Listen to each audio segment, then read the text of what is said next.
Good morning, afternoon, evening, or day to you all. How's everybody doing out there? I feel like maybe there should be some sort of descriptor for all times of day. Happy day. Maybe day. Maybe that's it. Good day. The Mackenzie brothers had it all figured out back in the 80s. They may still have it figured out. Speaking of, did you see that Rick Moranis is coming back? He's finally back in the movie scene. No, what's he doing? It's gonna make a Honey I Shrunk the Kids sequel. Oh, man. I watched, what was it? Little Shop of Horrors the other day. That was still exactly what it was last time I saw it. Good time. That works. Also, did you see that bringing Hamilton to D Plus early? It's gonna be there in July. I don't know. For some reason, my family all wants to watch Hamilton. They really, really do. I admit I'm still one of the people who has never seen Hamilton in any way, shape, or form. So Oh, well, yeah, I think most people have not seen it in any shape or form. But yeah, but I hear it's. have you I hear listened it's to the something. soundtrack? I think I've unintentionally heard some things from the soundtrack. Yes, everybody's asking about my mice. I have two mice. This was my primary mouse. This brown and black one was my main mouse, but the thumb button started sticking, so it got demoted and is now connected to the streaming computers. And this is a new Logitech, which actually it's a new shape. It's different from the old one. A little bit smaller, a little bit longer. Yeah, that's. I don't just keep them around to have things to put my hands on. It does serve a function. It's kind of like the spaceship from Flight of the Navigator, right? Yeah, I got to go look that up. I could be misremembering. You can't see it, but there's actually a second keyboard right over here also. I'm big on peripherals. Got to have my buttons and such. All right. More buttons. Hey guys, how's it going? Hope everybody's doing well. It is noon here in Colorado, and we were just talking about before we came out, it looks like we're going to have a very nice day, so I'm excited about that. I'm in a good mood because of it. We might have to wrap up early. Sorry, guys. Yeah, that's right. Fortunately, I'm in a windowless room, so I don't get to actually see what's going on out there, but sometimes you can feel it. You can feel the niceness. You just know. You just know. Yeah, so hopefully everybody's doing good. If we haven't met before, I'll introduce myself. I am Aaron. On the line with me is my friend and coworker Jody. Hi, everybody. So we are here from SketchUp to help you while away your Wednesday afternoon, morning, evening, whenever you happen to watch this. So We're taking the hump out of hump day. That's right. We are gonna do some stuff in SketchUp today. Specifically, I downloaded some plans and I shared them on our forum. Let me show you what that looks like. So here is our forum. If you haven't been here already, it is forums.sketchup.com. Right there pinned to the top is the steam engine model along. What we're gonna do is take these two pages and we're gonna actually make a 3D model that looks a lot like the one right here maybe. We did a steam engine on a live model once before. It was far more complex. I can't remember how many pieces it was, 60 or so. This one's about 20 pieces, and I would say a good portion of those pieces are actually fairly simple. So I don't think this is going to be too much to get done in 2 or 3 hours. I think we can do it. So if you haven't already, go ahead and download, or if you want to just sit back, relax, watch, join in the chat, that sort of thing. That's cool too. You don't have to model if you don't want to. Maybe it's something you want to do next time, do later, do this evening, do tomorrow, something like that. That's cool too. And then just one listen more. to the dulcet tones of Aaron's banter. That's right. Thanks for tuning in. That's my DJ voice. Hello, welcome to SketchUp Online. You're venturing slightly into Mr. Rogers sort of tone there too. Oh, Maybe that's what you should do. You should affect an accent for an entire show. oh, I'd be so sick of me. It would be just a reminder. Just a reminder. We do still have this finish this house challenge going on. We actually picked one challenge to spotlight. So when we come in here on Friday, we'll actually give a call to the person who made one of the entries, and that person will fill us in on their entry a little bit, how it all came to be and how it went together. So that'll be fun. Make sure to come back on Friday, listen to that, and get your own entry in, because this is not a one-time winner thing. We're going to start maybe, I don't know if it'll be every week or every other week, but for the time being, we'll keep spotlighting videos and or keep spotlighting models and try to bring people in to tell us about their design. So also through the forum, finish this house, download the file here and make it your own house and upload it to the appropriate location. All right, but the rules and stuff are all there, so I'm not going to go through that anymore. We are just going to hop in here and we're going to start modeling this thing.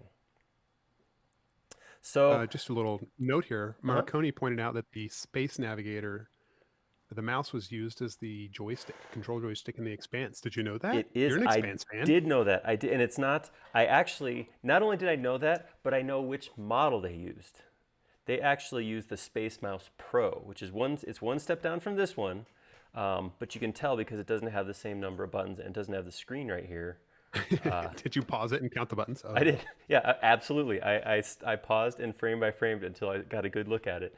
But yeah, they do have 3D mice, which I was talking about with Casey. Some of you guys remember Casey, and Casey's like, yeah, that's makes sense, right? You move in 3D space with this puck. Why not move through 3D real space with the puck? So I get it. It makes sense. If I was going to fly a spaceship, what better tool to use, provided the drivers were up to date, than the 3D Space Mouse? Well, even for just moving a cursor in 2D space, you can't have a mouse like this in 0G, right? Because it'll float away. But this thing, you could just use this puck to move around like this. This could be a 2D navigation thing also, because it's not just on the pilot seat, it's actually on everybody's seat. So yeah, all right. Enough sci-fi nerdery. Let's make a steam engine. Now go. Now for something completely different. All right, I'm going to take Laura out of here, and I'm going to import my drawing. So again, in case you haven't seen this before, I have one more thing I got to do. I do have to turn on my keycaster.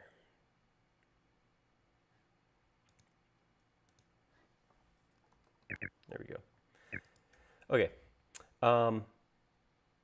So generally speaking, if you're modeling from a nice, good reference photo, and you're just pulling dimensions, you're not actually tracing or doing a photo match, something like that, then what you can do is if you have two monitors, have that second screen open to your reference image, or print it out, and paper's still cool. We still use paper. As long as you recycle it afterwards, stay green.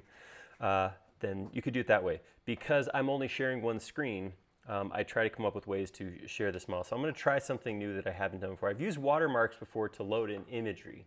But what I'm thinking I'm going to try, I'm just going to see if this works, is to load one of those images full screen and have it cover up all of SketchUp and model on top of it. Let's see how that works. Let's see what happens. I know. Andy said he's been trying to make the flywheel. He thought that was the easiest part, which is funny because that was the one we were commenting as probably the most difficult part. Of all the pieces on there, I think that's probably the most work. So that one kind of, the flywheel alone kind of comes up to about what we've been doing with all of our other little models. I think there's about as many dimensions and parts, but it's definitely an opportunity for some solid tools, but we'll jump into that in a second. So I'm going to load a thumbnail from my desktop. I'm going to start with page 1, and I'm going to load it, and here's kind of what I was thinking of doing. I just have to decide, do I want a background and model on top of it, or do I want to overlay it? I think I'm going to overlay like this. You guys can kind of see what I'm working from there. That works. I'm going to do that. I'm going to leave it just like that. Okay. So with that, I don't know how well this will work. I may end up abandoning this idea.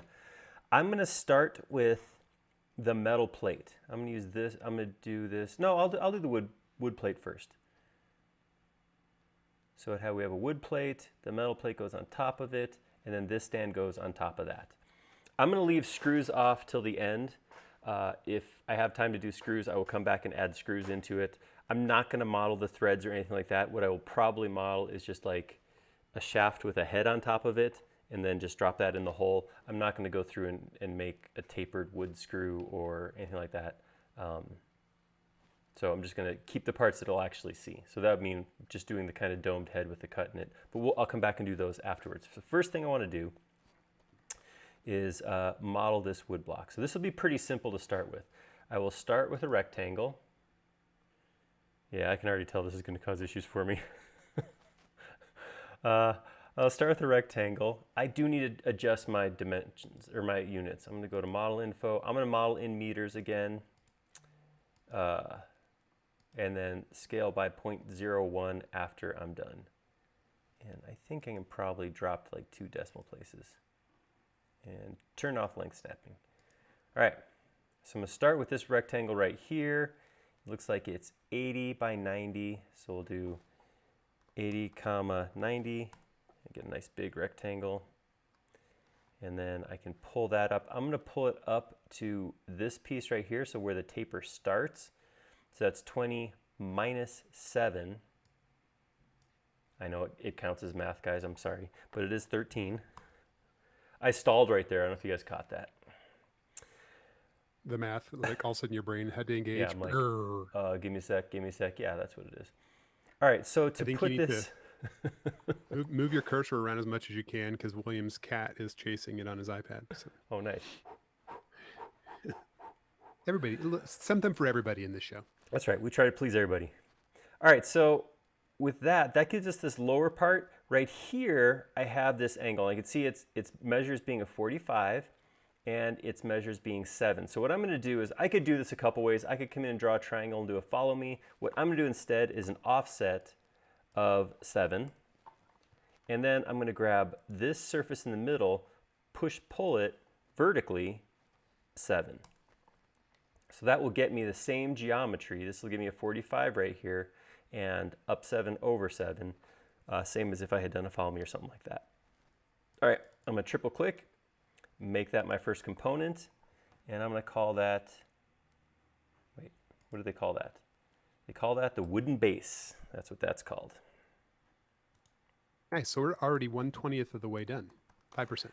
And the rest models itself. Nice, nice. Boom. This will make it easier in Outliner, because I put that, by putting in the same orders as is here, we'll actually see those pieces stack up. I'll actually be able to real easily toggle visibility with that. All right. You know what would be fun is if you do this entire model without saving once. I get it. I get it. You don't have to be snide. I'll save, all right? Jeez. Well, I mean, I thought it would be kind of exciting, an adventure. Oh. And then if something bad happens, show's over, folks. All right. Will you ever play any games like that where they have like ultimate adventurer mode or whatever? Yeah. And as soon as you die, I'm always just like, no. No, I don't. That's not me. That's hard. That's a commitment. That's another level of commitment. It's a different kind of fun, not my kind of fun. Okay, so we have a plate now. The next piece is 64 by 38 and 38. What's that? Oh, 76? Sorry, I wasn't actually listening. Oh, it's okay. Yeah. 64 by 76. You guys buy that? So I'm going to actually model this off to this. I'm not going to model it right on top of this. I'm just going to model its own thing. And I'll just 76. do 64, comma 76. And before I go through and add depth to this, I'm not going to go in and pull it until after I put these holes in. I'm going to put the holes in first. That way when I pull it up, all the holes come with. If I pull it up first, then I put each circle on, then I have to pull each individual circle back down. And since I am so very, very good at it, I'm going to use guides for this. So I'm going to pull a guide from the edge to the center because a lot of my dimensions are coming off the center here. I got one guide down here, which is up 5. That's that first hole right there. Then I have another guide at 8.5 right there. I got 2 holes on that one. And then another guide at 18. And then one last guide up here at 51. This is going to make it real quick and easy. So all the rest of these guides, it looks like, are all pulled from this center guide right here. So I got one that comes this way, 14, and another that comes this way, 33, and then same thing this way, 14 and 33. All right, so I know some people are already wondering about symmetry. This is symmetrical, but I think it would be more work to model half of this. Actually, I guess I could do this way. I could break this in half with an actual line. I'll drop my holes in. Wait, this is at a different. Oh, I have one more line here. This one's up 25. Has this file just been sitting on your computer since that first time you modeled No, it? I had to go find it again. I did. Oh. Totally want to be fair with you guys. I have done this once before. Wait a minute. Hold on. I can't talk and think. Sorry, didn't mean to break okay. brain. All right. So this is one. Then this is one. Then where's this? Where are you at? 18. Oh, that's the problem. This is not 18 from the bottom. This is 18 from here. So I actually need to go like this, 18.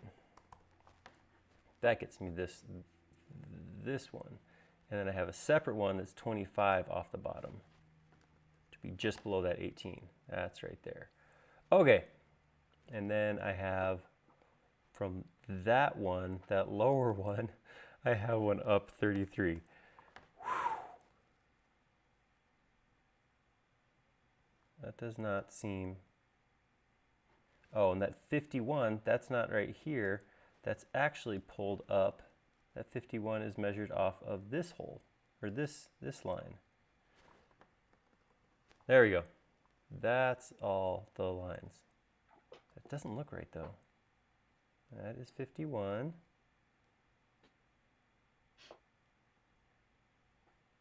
Oh, this one's off.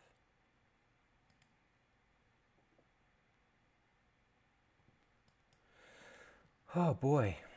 So this one's actually up 33. There we go. Now we got it. I think your giant overlay is making this whole thing yeah, look more confusing. I was just thinking what I think I'm going to do. I'm going to make a change here. I'm going to grab my overlay and double click on it. I'm going to make it fully opaque like this.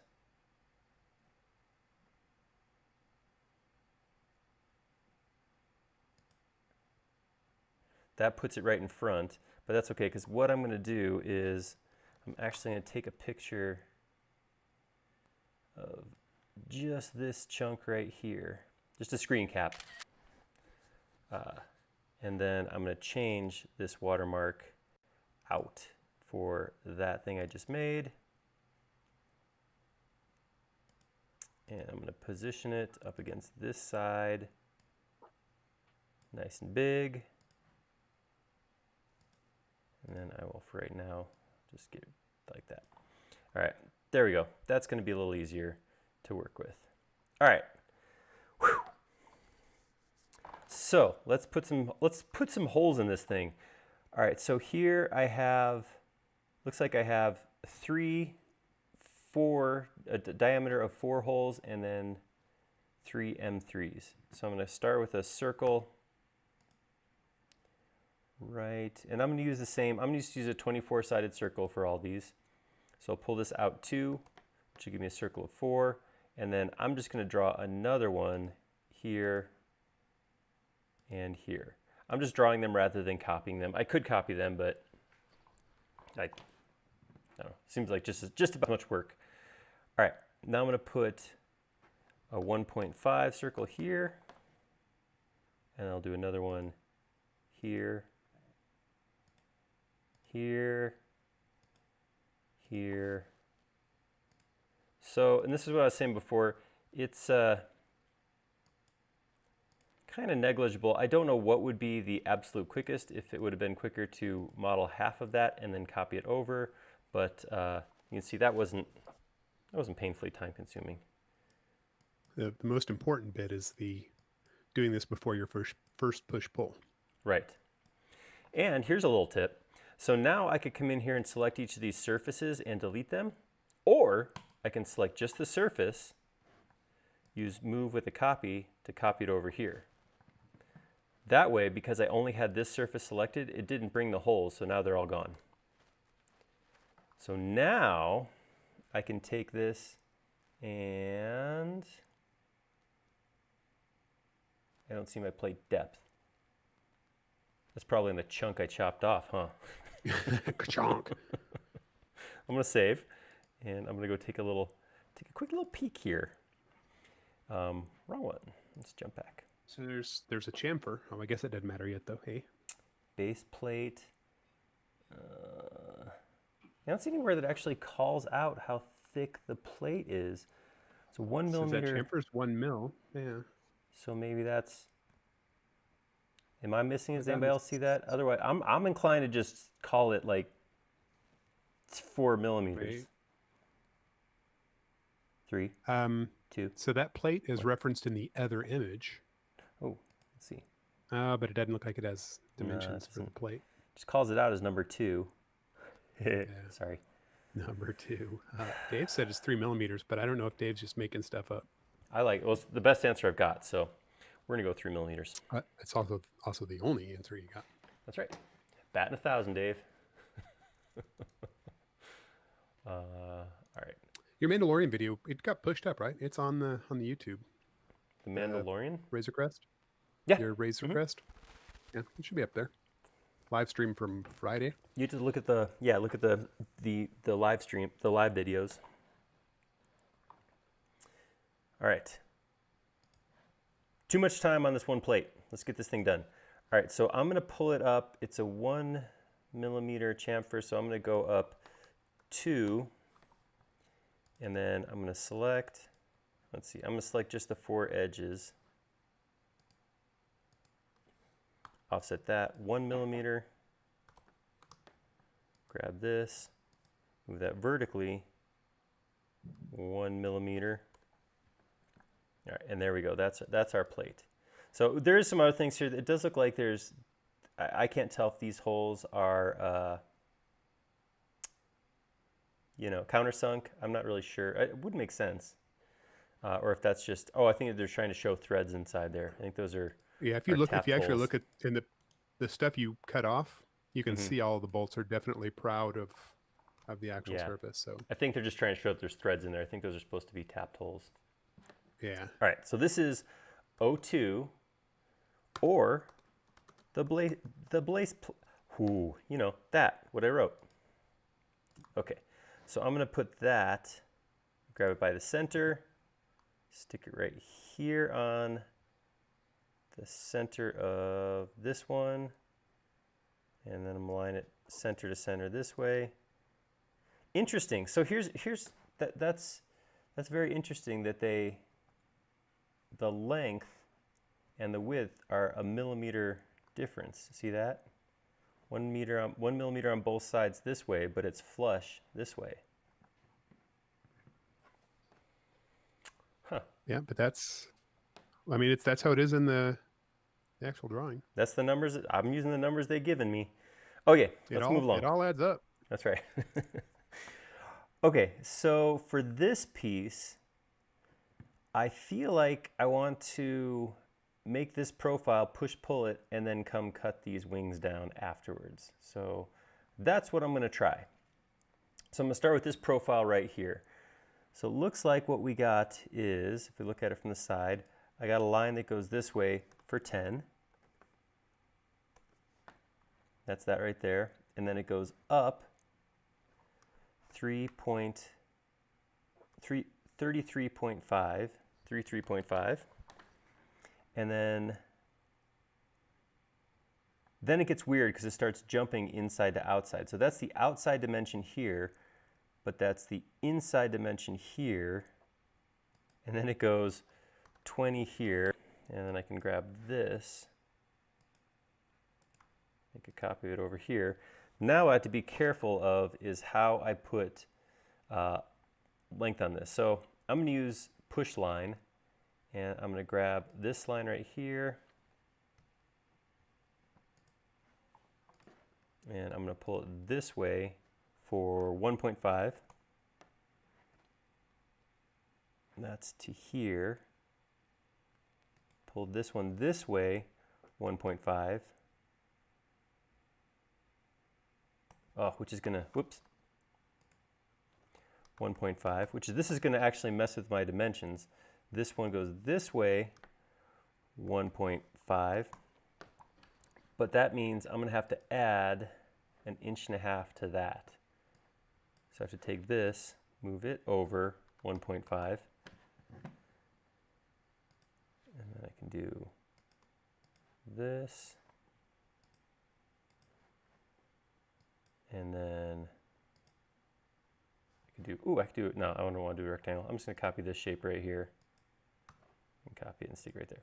Now, just to double check my dimensions, here from here to here should be 10, here to here should be 10, from the inside to the top of that previous piece should be 33.5, and then inside clear should be 20. That's 18.5 still. So I had to grab all this and move it this way, 1.5. That should give me 20 inside. Not bad, but it's just the way they jumped from inside to outside made that a little trickier than it seems like it needed to be. All right, I'm going to put a couple of arcs in here. My full circles right now are 48 sides, so I'm going to make my arcs, which are going to be a quarter circle, I'm going to leave them as 12. I'm going to put one here, pull it out to, that wasn't right. Actually, I'm going to do this. I'm going to put a circle right here. Boom. Yeah, that's how you do it. That's a little easier. And I'll just clean this up afterwards. Easier way to do it, I could do an arc, but pulling it to tangent when they're closed shapes. Arc does an awesome job of showing tangent if you're dealing with lines, but once you get closed shapes like these rectangles, then it becomes a little bit more work to get everything to make it tangent. You actually delete some faces so you have lines. Problem is when you draw an arc from the corner of a closed shape, corner to a closed shape, it looks at that corner and it doesn't know which of the edges to try to draw a tangent from, so that can cause an issue. All right, so I'm going to take that whole thing, I'm going to extend it out the whole dimension, which is 19 and 19, so that's 38. 38, boom. All right, so I can draw a couple holes in this. Looks like I got a hole right in the middle of this rectangle. That's 4, so I'm going to draw a circle. Inference from the middle, come here, inference from the middle. Right there, I'm just going to draw a circle of 2. And then I can push that through the other side. I'm going to use this corner right here to reference to, punch it all the way through. Perfect! And then I got one more. So this one's a little tricky because it's actually 19 off the edge. That's pretty easy. Here, let's use our tape measure. We'll just pull 19 off the edge. That's actually should be center, right? Yeah, there's 19. But the 18 pulls off of the bottom. So not this corner right here, but this corner down here. So pull that up, 18. And then I can draw a circle of unknown size. Just make something up. This is the fun of working from any plan. So I actually have there's a piece that's going to fit into that piece, and that piece is Part of the flywheel, or is it a bushing that the flywheel goes into? It's actually, yeah, it's a bushing that the shaft that connects to the flywheel goes in, and it is 12. So it's on the other page. So I'm going to draw a circle here of 6. And So then 12 and a lot of lubrication. that's right. Zero tolerance. We are modeling with zero tolerances. I will say that right now. Everything's going to fit very snug. So That's how we roll. It's all about that's right. precision. SketchUp That's is right. a precise tool. That's right. Anybody who's ever complained about precision in SketchUp needs to watch this because everything's going to be perfect. All right, so I'm just grabbing that circle, copying it over to the other face, and then I can push pull to the back side and double click on the second one. And there we go. Beauty. Last piece on here. We have this section gets knocked off. These corners get knocked off and rounded. So I'm going to do this on one. I'm going to kind of create, I only want to do it to this one piece, and then we'll copy it over here, and then we'll copy it over here. So this goes to, I've got,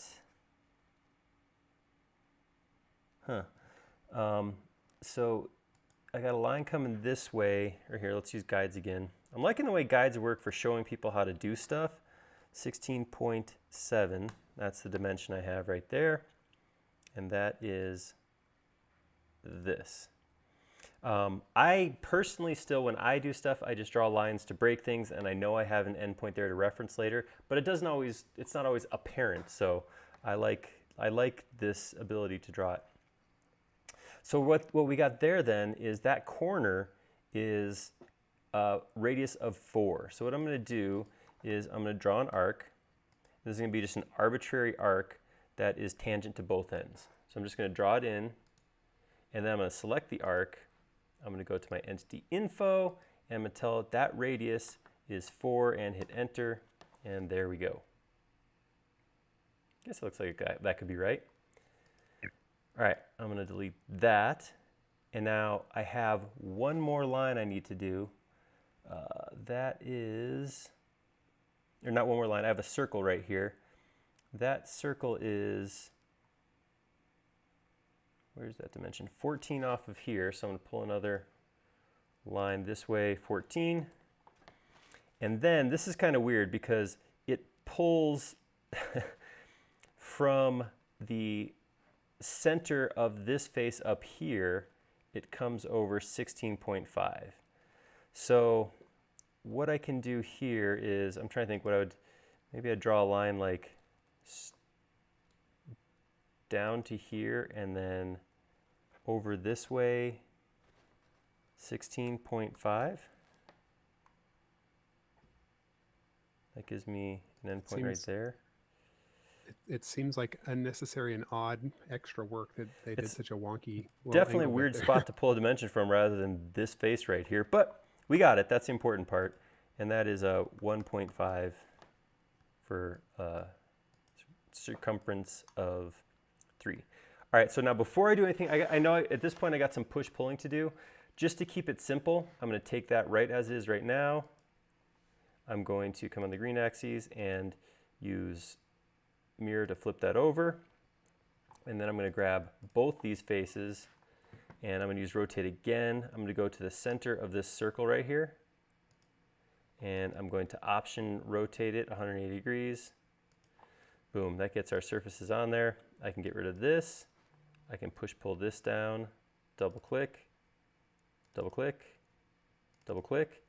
And this happens sometimes when you copy hole or circles with surfaces with holes in them, sometimes they don't automatically fill. So I'm just going to go suggest that that fill in, and then just double click, double click, double click. Now I could have done all that once. I could have made that a solid and then copied that solid and then copied the solid. That probably would work too. I didn't do that, so I did this instead. Because that's what I did. That's why. All right, I'm gonna just do a quick soft smooth on there. And I don't know if this is a SolidWorks drawing or if this is a SketchUp drawing, but you can see they do have the lines at the arcs everywhere. That's kind of cool. All right. So this drawing, as far as it says on the thing here, it's actually from 1963 copy of Popular Mechanics. I don't think they use SolidWorks. SketchUp 0.1? About that, yeah. It was also done by some guy in New Zealand. So, Oh, well then, obviously that means, I don't know what that means. All right, so I don't know. this is called, what part is this? This is part 4, which is the crank shaft bearing holder. All right, I'm gonna take that, and that's actually gonna get rotated 90 degrees. And then I wanna line that up with my holes over here. So what I'm gonna do is I'm just gonna grab it by one of the edges of the holes and then slide over so it's the right spot. And I grabbed it by the top of the hole, so I'm just gonna slide it straight upward, just constrain using the arrow keys, and then I can drop it down to the surface. So my holes should line up perfectly. I'm gonna do my best to make sure every hole I draw is aligned to a major axis. That way, if they're all 24 sides, they should all line up. The issue I'm gonna run into later on is some of these pieces I will create, you know, orthogonally like this, but when they're placed into the model, they'll get angled or skewed, and that's when some of my holes might look like they're a little bit off in the final model. But for right now, I'm gonna save. Okay, so we Look have at that, just in time for finished. Steve to shout at you. We did it, Steve. You and me. We got it, buddy. All right, here we are, 3 pieces in, only half an hour. That's like 10 minutes a piece. We'll do it. We can, well, no, we need to go a little faster. Less talking, more Stop modeling. talking. Let's exactly. There you go. That's my line. Sorry, I took your line. All right, I'm gonna do the same thing I did before. I'm gonna come to styles. I'm gonna swap my watermark out for that page 2. I want to know what's in the stuff folder now. That's just all the crap that I have on my desktop that I clean up so you guys think I'm organized. It's just junk. It's just so much junk. In the real world, that would just be a rug that you're sweeping stuff under. That is absolutely right. It's my closet. Things are barely pushed in there right now. Push a chair in front of it so it doesn't explode open. All right, so Wait, so we're already completely done with that image? we're done with that page. The first page has the list of the piece names, and then those first it's actually 4 pieces because I have the base, the metal plate, the screw, and then that bracket thing we did. So like I said, I'm gonna come back and do screws afterwards if we still have time. I don't wanna run short and not get like the flywheel done because we spent 10 minutes on screws. This is the most important part. Yeah. So I'm gonna erase this one and just add a brand new thumbnail. Because the other thing I could do here is I could put this on as a background image. Oh, that's the wrong image. I grabbed the first one again. I could put this on as a background image. And then This is basically a big mess. It's going to be a big mess if you put the whole thing in there a bit. yeah, but I'm wondering, like, okay, so if I go to model piece number 5, which is this shaft, it's too much. My brain can't handle it. All right, so here's what I'm gonna do. I can't do it. I cannot do it. All right, so I'm gonna get this assembly and this assembly into one picture. So I'm just gonna, again, just do a quick screenshot like this, where all I get is those 2 pieces. Can you guys hear that camera noise, or is that just on my, I don't know if you guys can actually hear that. I'm gonna double click over here. Is it a steam powered camera? No, when I did the screenshot, it went ka-chink in my ear. Oh, I'm gonna position that to the lower right. I don't know. So someone mentioned this up above. Have you ever tried, like, what happens if you try to switch between desktops? You know how Mac OS has the ability to stick something on a different desktop and you can just like command arrow back and forth. Yeah, I've played with it, and sometimes it seems to mess with my HDMI out, so it like goes black and then it redraws the screen. So that's why I don't play with that. I mean, honestly, I do have, you guys can't see it, but I do have on the other computer, I have the big version of this drawing up on the screen so I can reference both. All right, so this is kind of cheating because part 5 is actually 4 pieces. That's an assembly, that's not a part. These are total cheaters. So what we'll do is we'll make these 4 components and then nest them into the component that is part 5. Some of this is gonna be pretty simple, right? So we're gonna start with this shaft right here. So we have a circle with a diameter of 12, so radius of 6. And then inside that, we have one that is 5, giving us diameter of 10. So that's the profile of this tube. Then we see the length of it is 23. So I'm just going to grab that, pull that up 23. And I'm going to, right now, I'm just going to make that a group. And why a group, you may ask? Oop, I just said I'm going to make a group and hit make component. I'm going to make it a group. I'm making it a group because I'm going to use solid tools to cut it. And solid tools spits out groups at the end. So knowing that that will happen, yeah. All right, so I'm just going to rotate that to normal with my screen. I'll create these bushings real quick because I'm already in here. So the easiest way to do this, I'm going to grab a circle. Hey, you know what I'm going to use? I haven't done this yet, but I'm going to right click and I'm going to say make component from scratch because I'm in 2020.1. All right, I'm going to place it right from the middle of this point. This is going to be called, I'm just going to call it bushing. I'm going to come in here with a circle right here. I'm going to pull it out. I'm going to take that and push it in 4. There we go. I'm going to offset this outer circle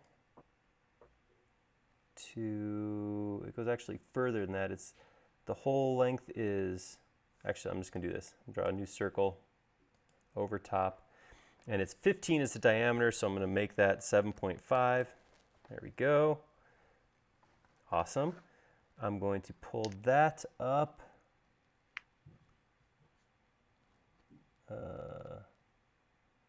3. Pull this up here, get rid of that, and then put a circle in the middle. The circle in the middle is 6, so that means a circle right here. Come on. The radius of 3, and then I can turn X around and push that all the way through. That's the first part of my my bushing. It is beveled. It looks like we have a radius of 1. So what I'm going to do is I'm going to come in here, draw a line this way 1. I'm going to draw a line down 1. I'm going to draw an arc between the two. Maybe. I don't think this original image is actually the one from Popular Mechanics.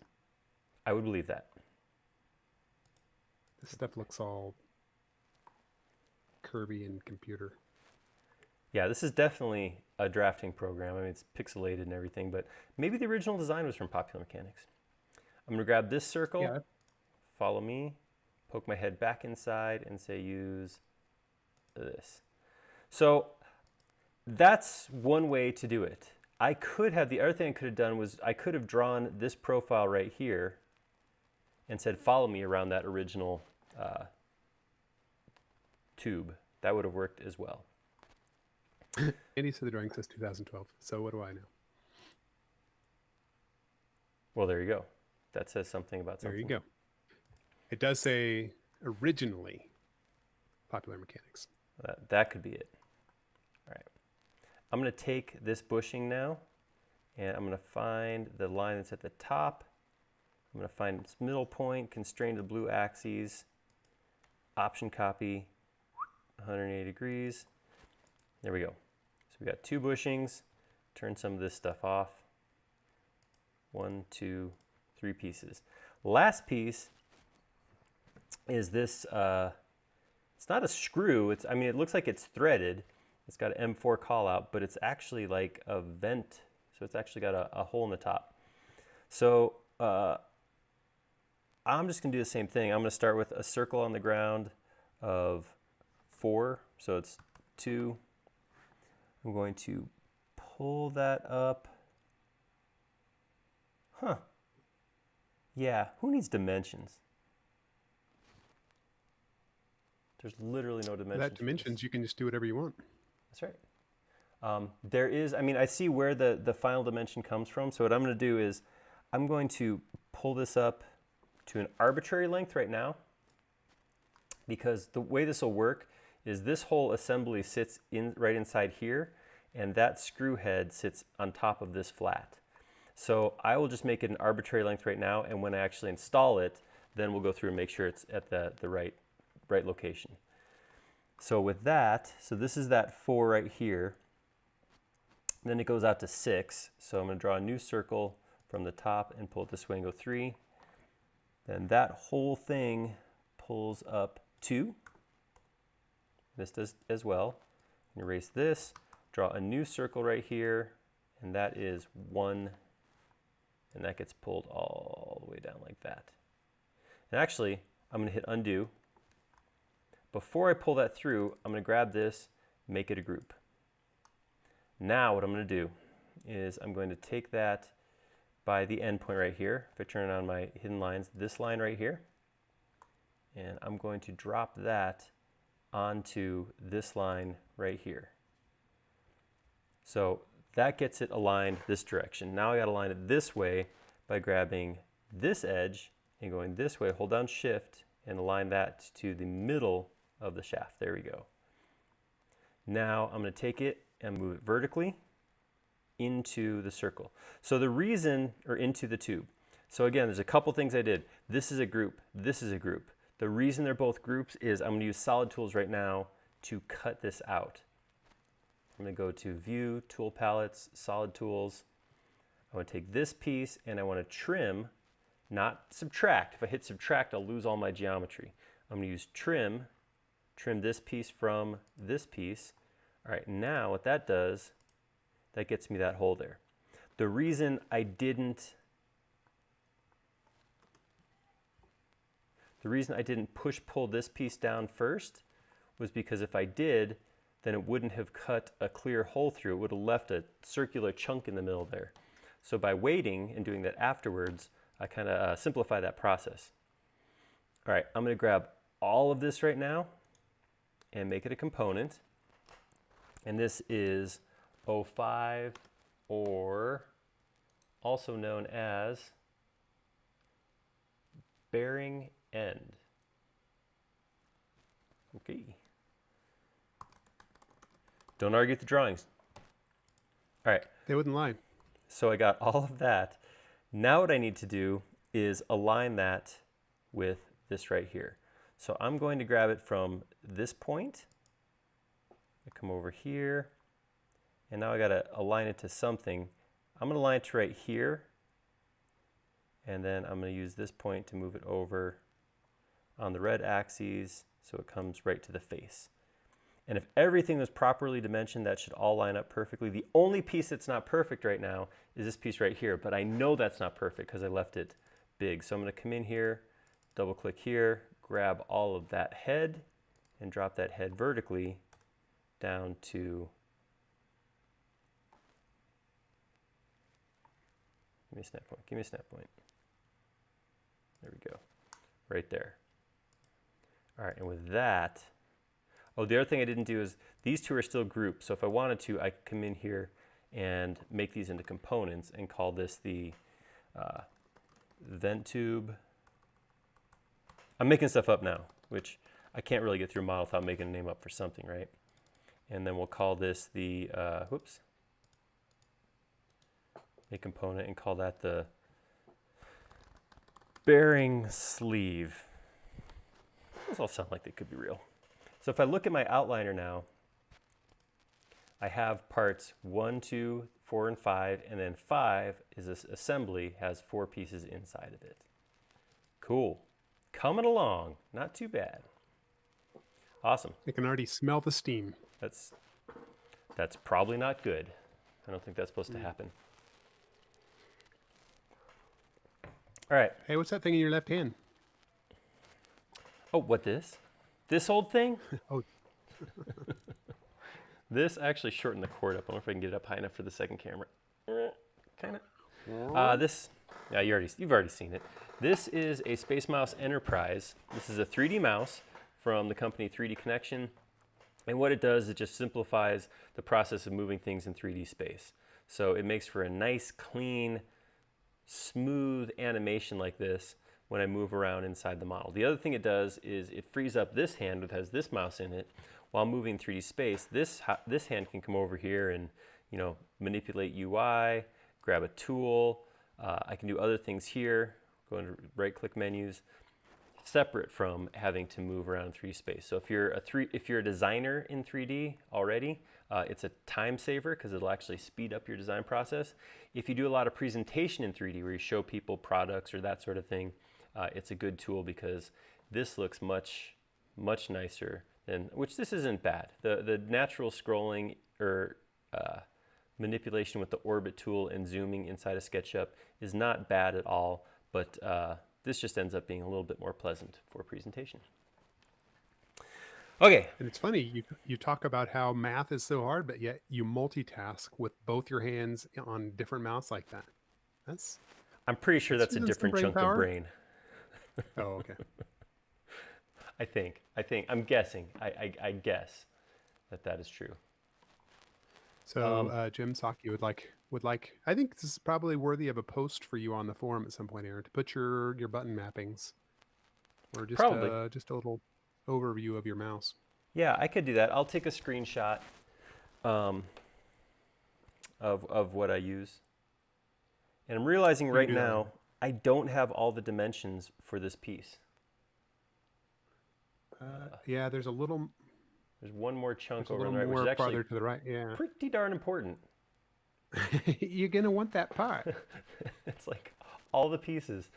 All right, so I'm trying to decide how best to do this. Yeah, I have to change. I have to get some more information here for this. Let's do this. Let's minimize. We'll come right here, and can you put a second watermark on there? No. Oh, buddy, you're right. Let's do this. Also, Roland really wants you to put a slot in the top of that screw. You said no threads. Did you say no slots? I did not get that specific. Oh, okay. That's fine. That's fine. We could. Watch this. Watch this. Watch this. Come in here. I got to go in a couple levels. Draw a line across like this. Draw a line across like this. Do that, and then we'll drop this down. Boom. Consider it did. All right. I'd say that looked really good considering you were just screwing around. Boom. Nailed it. Didn't even try. Boom. It's like a reflex. I set that up myself. Sorry. Yeah. Reflux. I think I might have reflux. Well, hey, as long as it's entertains the rest of us, you just got to deal with it. All right, I'm going to put this in the background too. I am going to position it in the middle here. I'm going to shrink it down quite a bit. I was hoping it'd fit there, but it doesn't quite. So I'll just put it up here. I didn't zoom in for that, so that's not going to be super HQ, as the kids say, high quality. I'm kidding. No kid anywhere has ever said that. There's probably some kid that said that. They're probably not. They're probably being ironic because kids are all about. I'm guessing that kid's kind of a tool then, because that'd be a dumb thing to say. All right. It's probably about time to save. Bam. You're right. Okay. So I'm thinking what I'll do is I will draw this in 2D first, and then we'll take those shapes and move them into 3D. So I'm going to start with, I'm going to try to just draw all of this on the flat. So I have, overall length is 81.1, so specific, and I'm going to draw half of it. So I'm going to come this way 12, I'm going to come up 9.9, I'm going to hop to the other end, I'm going to come across 6, I'm going to come down 5.9, and then I'm going to connect the two together. All right, so that gives me the outline for this piece right here. I do have some circles here, so I'm going to do the same thing I did before. I'm going to put an arc kind of arbitrarily as long as it's that magenta color, and then I can go to Entity Info and tell it that that should be 5. There we go. And then I'll do the same thing down here where I have another 5. So I'm going to go, the other option to do this is on 90-degree angles. I come in here, draw a line to 5, and then put an arc across like this and snap to magenta. I do the arbitrary line if I don't actually have that exact dimension. I'm going to, just to keep track of it, I'm going to put horizontal lines where my breaks are.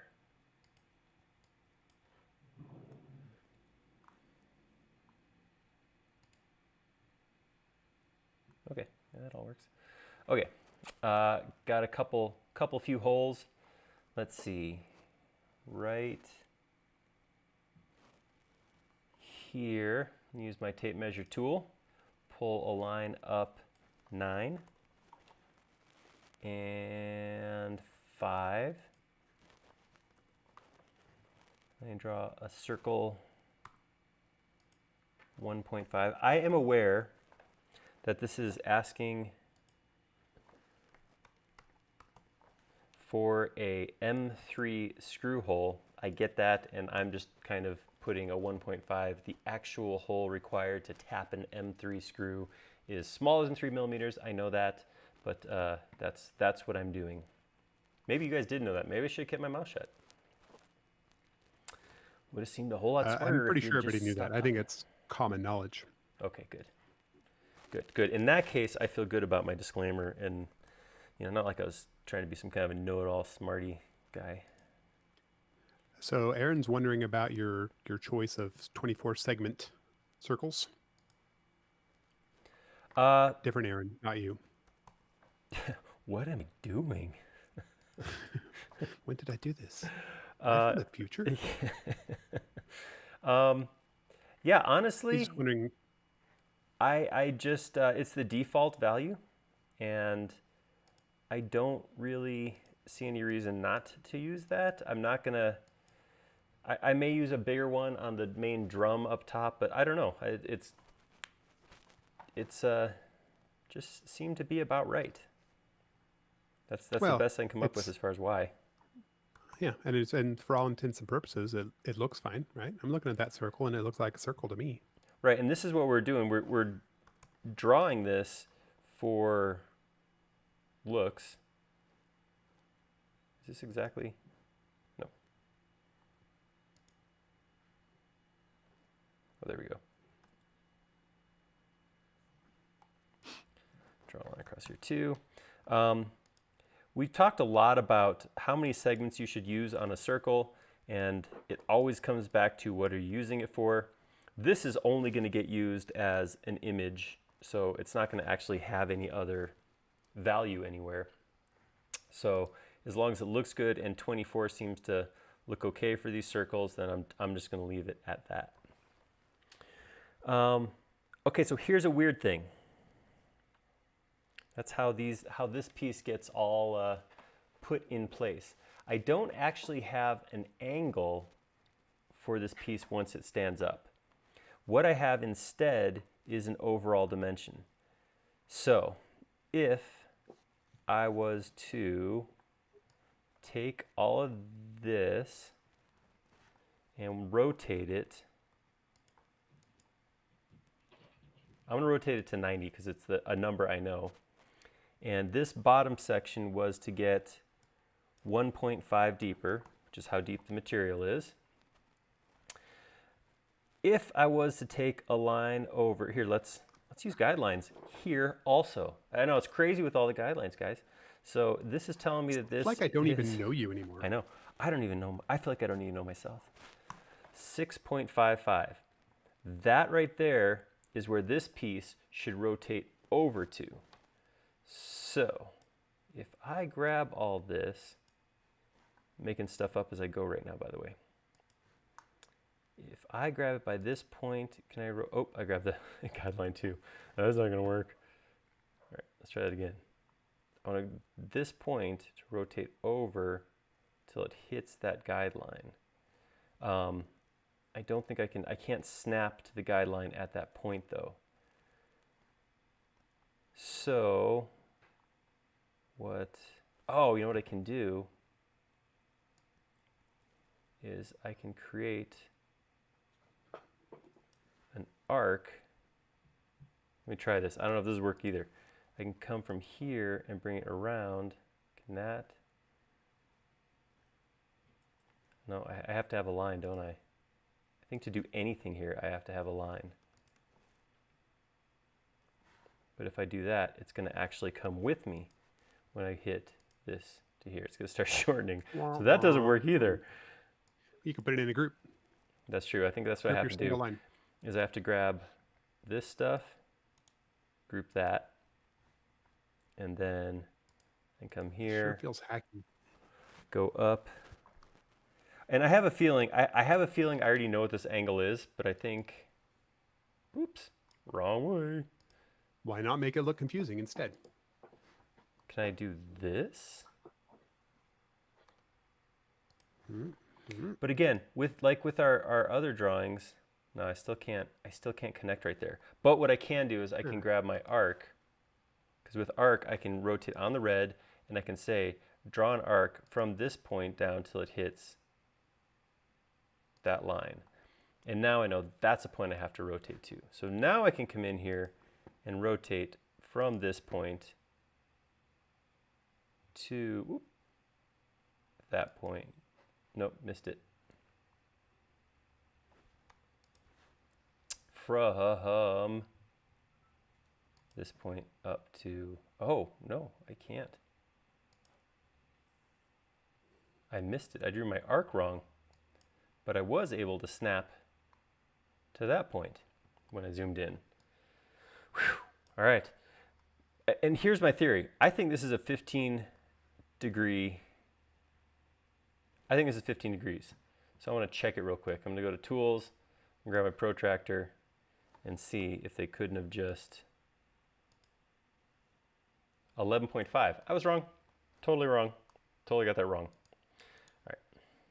Explode that. I'm not going to hold you to that. That's fine. Good. Good, good, good, good. I'm going to take that and rotate it to flat on green axes. And now I'm going to push-pull this. Option to create a surface, 1.5. And this is going to get a little messy, but option to pull that down, 1.5. And I'm going to grab all of it. Intersect faces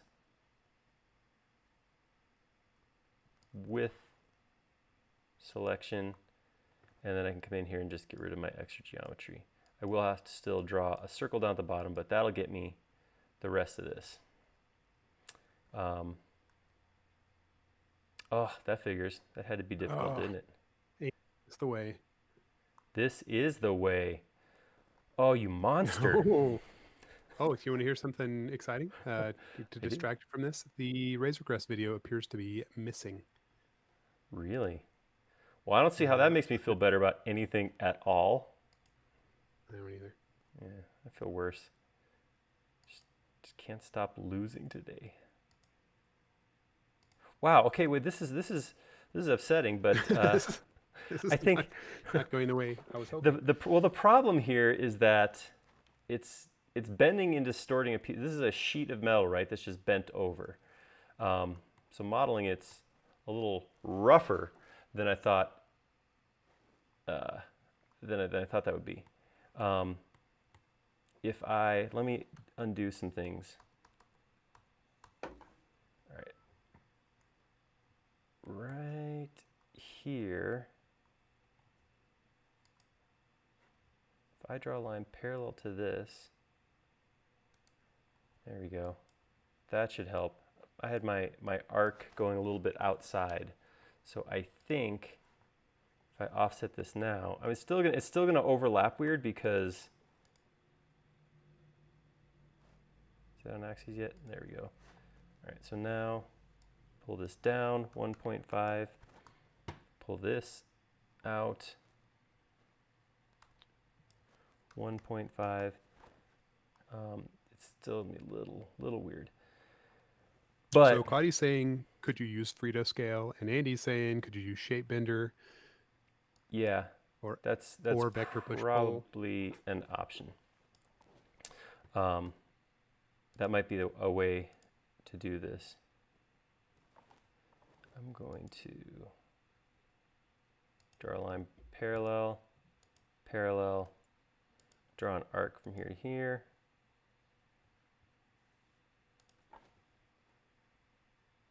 Fredo scale might be a fun way to do it. The only issue I have with this, the only reason this isn't as simple as that is I don't, whoa, what happened there? You lost your face. You need to save Oh, face. because it's angled. It's angled. Yeah, I can't delete that line. All right, there we go. Saved. Consider me saved. All right, this is still going to be weird. It's still there. It's still there. It's not going anywhere. So I got to figure out what to do because I mean, this is real. This is how this would actually meet, which kind of sucks. But what I'm thinking is taking this line. Stitch it. Oh, wait. Sorry. No. Well, yeah, but no. No, because something would have to give, right? This, I'm gonna bring that up, connect that like this, connect like this. I don't know, I'm still winging this. I'm still not 100% sure how I'm gonna make this all tie together nice.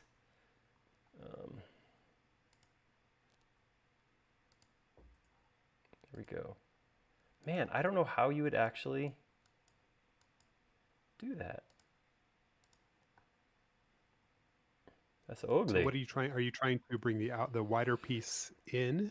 I'm just really trying to make something that's going to look okay at scale. So I'm really creating alternative geometry here. That's going to... Alternative facts. Nice. That's right. I do what I want. There we go. That looks goodish. Now you just soften that and boom. Yeah. Bob's your uncle. Do that. I actually had Bob as an uncle. I did. Do you think everybody just has a Bob as an uncle? It was interesting. A grandfather named Bob too. A lot of Bobs. What is this? Oh, Bob's. All right, so I got some extra geometry here on the inside. Just get rid of that. Get rid of that. Get rid of that. All right. Boom. And then what I could do here, this is soft, or this is rolled over a little bit, is I could come over here and just maybe come back. Yeah, just a little, just a touch. Just enough to make it look like it is a bent piece of metal.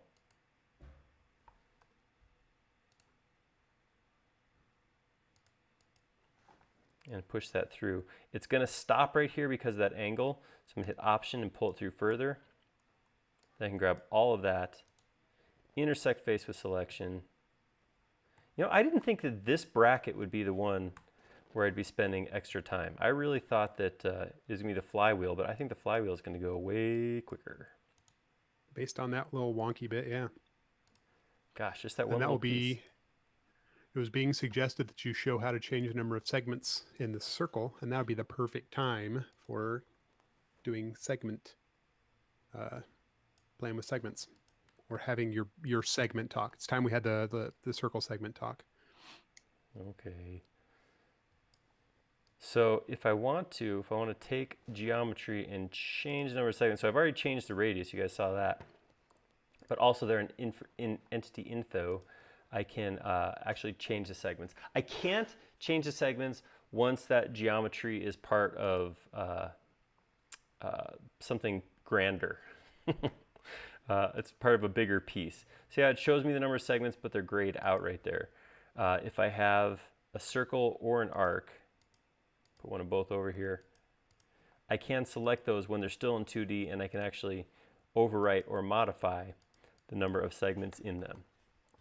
So you can always do that. You can just select it. As soon as you push pull it and make it part of bigger geometry, then you lose that ability though. So if that's something you want to do, that's something you want to do when you're still working on a surface and not once you get into 3D. Dave's saying that the bracket's dimensioned wrongly in the plan.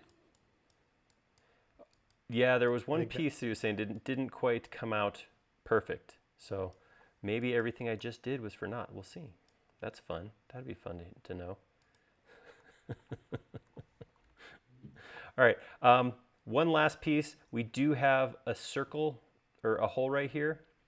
If I pull one of these, back here 3, I can put a circle. It's so another 1.5.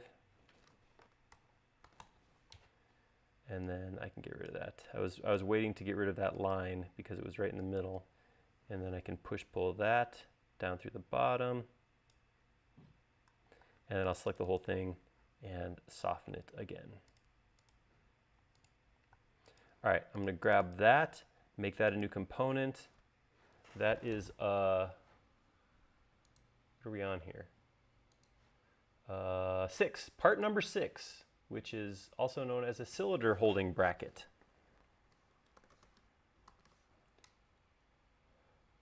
You know, I like talking about it because when I talk about my inability to type, spell, and do math, I make myself sound pretty dumb. But cylinder, yeah, that's writing and arithmetic right there. It's only the core classes that I got problems with. But I've definitely cylinder for some reason is one that I have a hard time holding on to. Like I get that one wrong a lot. Words with Y's in the middle of them, I always have to stop and do a little bit of mental gymnastics to remember what that Y is. Hey, that doesn't look right. Oh, maybe it does. Yeah, doesn't look like it should be hanging off like that. See if it's wrong. All right, so full disclosure. So I started to say this before. I did model this once before, like a long time ago, years back. I did model this once. And Dave hopped on and modeled this morning and pointed out that there was some issues. I don't remember hitting issues with this specifically, but you can see that definitely, is that actually, if I go vertically, is that? So it is 7 millimeters, right? That's what we did there. 1 millimeter. 1 millimeter off. I don't know if that is the hole needs to move or if we need to change the geometry of this plate, but we'll come back, we will clean that up at some point in the near future. We are gonna model on now though. Ooh, I feel like I need that on a t-shirt. Brute force modeling and model on. not a Mimi UK be calm and model on, just model on. Like as in like I'm gonna go get my model on kind of thing. Hey, it's interpretive. That's what I mean. I don't want context. I just want model on. All right. Model all on. right. Okay. Model hey, have you shown the crowd your shirt yet? I mean, no. I figured this might actually. You get that. That's why. Why do steam engines work? It's funny though. You can see here. The professor's head and Beaker's shirt are both actually yellow and green respectively, so I'm getting a little bleed through. I'm a little see-through here. You're a little transparent. I'm running out of clothes. I have I have a few t-shirts some of you may have caught on to, but I'm running into an issue that a lot of my t-shirts, I have a couple of green shirts and I don't wear those because the green background, but the fact that I stream 3 days a week and then record videos the other 2 means any shirt that is made of green fabric or has yellow, green, or light blue imagery on it I can't wear. So like it's cut my wardrobe in half. I'm sorry for your loss. It's been rough, man. It has been rough.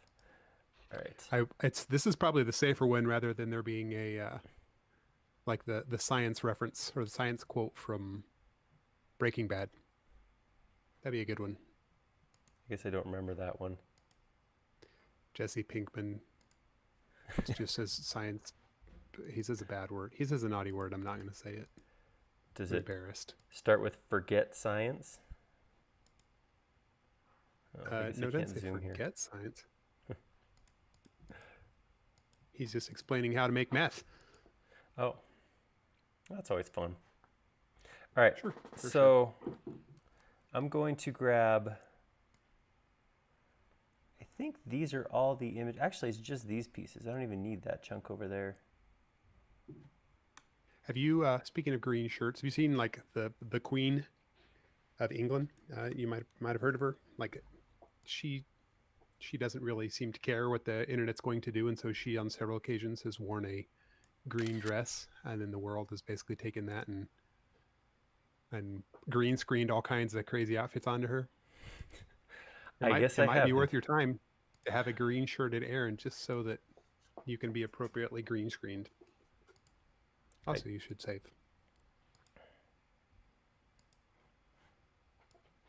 Save it. All right. Here we go. Okay, so this is the, I don't know, what is it actually called? It's the cylinder. It is the cylinder. So this piece, this is the one spot I was thinking I might go beyond 24 because this is a big, it's kind of the main part that sits up on top here. So I'm going to actually make this out of a 48 sided cylinder. All the rest will be 24. So I'm going to bump up to 48 sides. This is 27, the diameter. So half of 27 is 13.5. You didn't even see me use my fingers on that, did you? And then what I'm going to do is... Did you save? I did. Because, I mean, you should. Okay. I did, absolutely. That's good. So I'm going to draw a 38-inch tall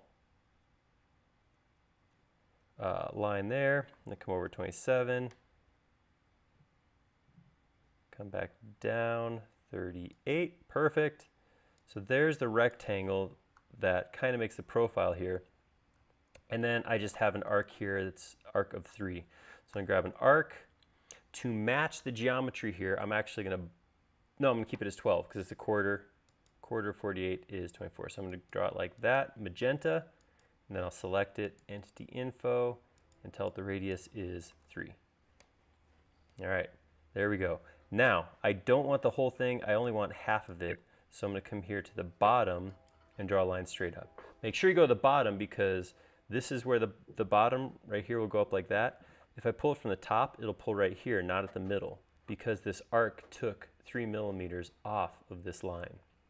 So I'm going to start here, straight up to there, and get rid of this half. Get rid of this line. Ooh, get rid of this little, get rid of you. All right, then grab this circle, and I can say, why does that look like it's not? Hold up.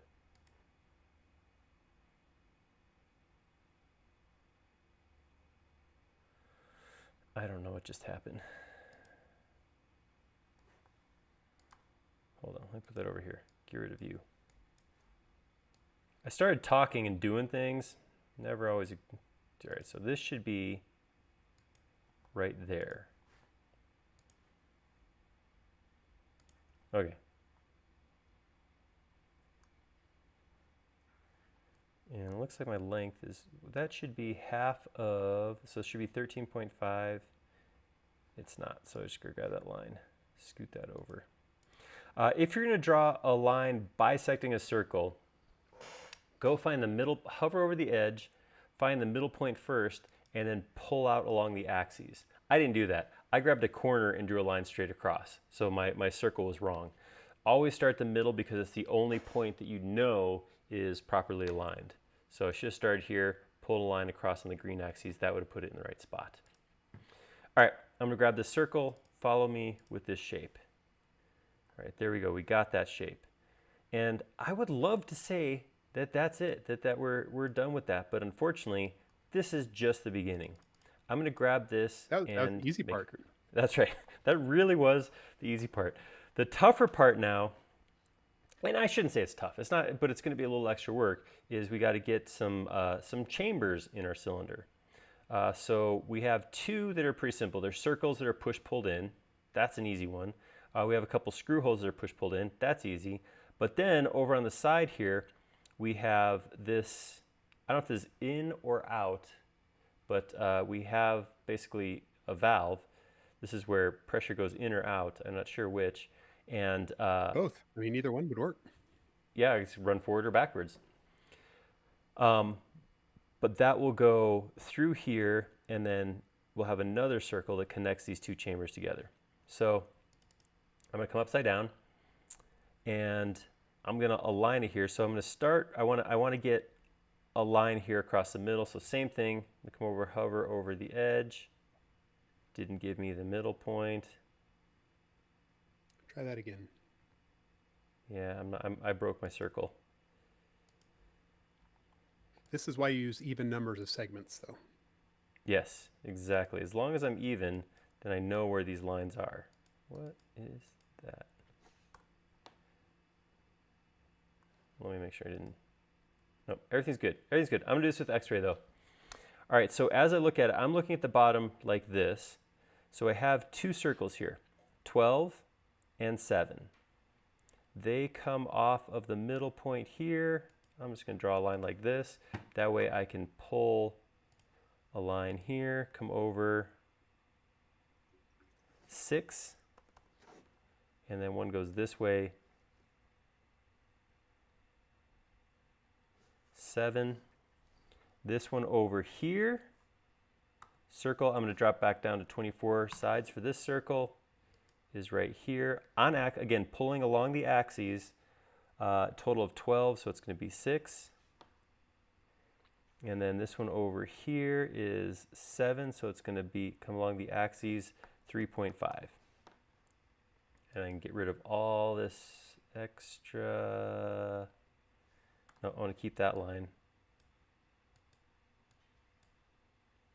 Get rid of these extra lines. And then this one looks like it pushes down 27, so just drop that down, 27. This one drops down 32, so I'm going to drop that down 32. And last thing I have is screw holes, and that's why I kept this line right here. So this has become the middle of this. I'm going to come up the red axes 10. Axis. Axis of evil. It's just axis. Axes. Yeah. 1.5 circle. I wonder how 1.5. much trickier this would be if you were trying to do it cut in half, since it's all symmetrical. The world may never know. All right, this says it's actually that goes in Based 8. on our current trend, it's not going to know. No. All right. So what I just did was basically I just created simple hollows, push, pull down. One possibility, a way to do this would be to model all this negative space as a solid and subtract it, but push pulling just seemed to be a little easier, so that's why I did that. Now, I'm going to exit this group, and I'm going to draw a line. So this is the green axis right here. See that? So I'm going to draw a line straight up that axis. This is just for my reference, because this is where this hole has to go in. This hole has to be centered on that axis. Axis. Axis. Axis. Axis.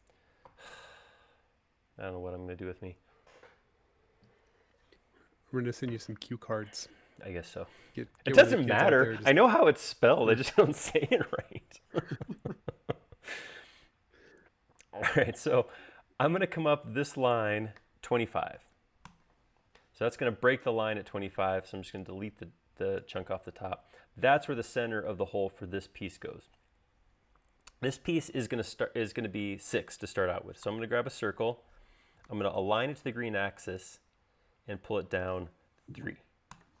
All right, so now at this point I should be able to get rid of this line. I'm going to take this and I'm going to push it into this tube so it clears the walls. There we go. So I don't really care how far I go in, just so long as it clears those walls. I can pull it back later. And I come to the outside, and it comes off the outside, well, from the inside, it's 8 plus another, figures. I'm going to say that's from right here. So I'm just going to draw a line for my own reference. 8. So that's from there. So I'll push-pull this then to that 8. And then it's going to drop to 5. So I'm just going to draw another circle. Andy's wondering if maybe you should do the inner hole first.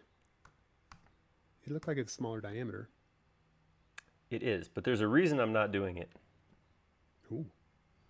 Those are always the best. When you say you're not doing something and then have a reason that supports it, that's some crazy talk right there. I got to quick make up what that reason is. No. You've got a minute. So, all right. So this creates that nozzle, right? So that's this nozzle right here. Again, I'm not boring out the inside because I'm going to use this as a solid to cut out the cylinder. But the other thing is this aligns. See that? See how that aligns? So what I'm going to do is I'm going to come in here and this circle right here. So I'm going to make this into a group. I'm going to go into this group. And because this is a painful way to model with all this stuff in the way, I'm going to hide the rest of the model. Now this circle is a 4 diameter, so it's a 2 radius. I'm going to draw a circle from the middle, pull on the axes 2, and I'm going to push-pull that face like that. Now just to double check, I'm going to turn the rest of my model on and make sure it pierces through there. So I know this won't actually be on the final piece that I'm creating here, and this piece will be pushed back, but for right now, this piece, which is a solid, is going to be enough for me to trim. This piece is not a solid. Let's fix that first. 2 stray edges. Fix. That's solid inspector in case you guys don't have it already. If you do any kind of solid modeling, you want to have solid inspector. So Jody can probably find a link to that and throw that up there. Nope. Oh, wait, Jody refuses to. Sorry, guys. All right. So now I can. Andy called you a clever bumpkin. Oh, Those seem like 2 opposing terms. they do seem like different things. All right. So now that I trimmed that, if I double click here, turn everything else off again, and I'm going to push this back to here, get rid of that. I can come in and put my inside hole of, I think it's 4.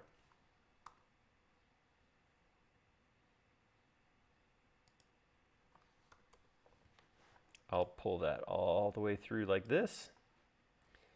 And then the last thing I'm going to do is I'm going to sneak my head down in the hole and push this back to like about there.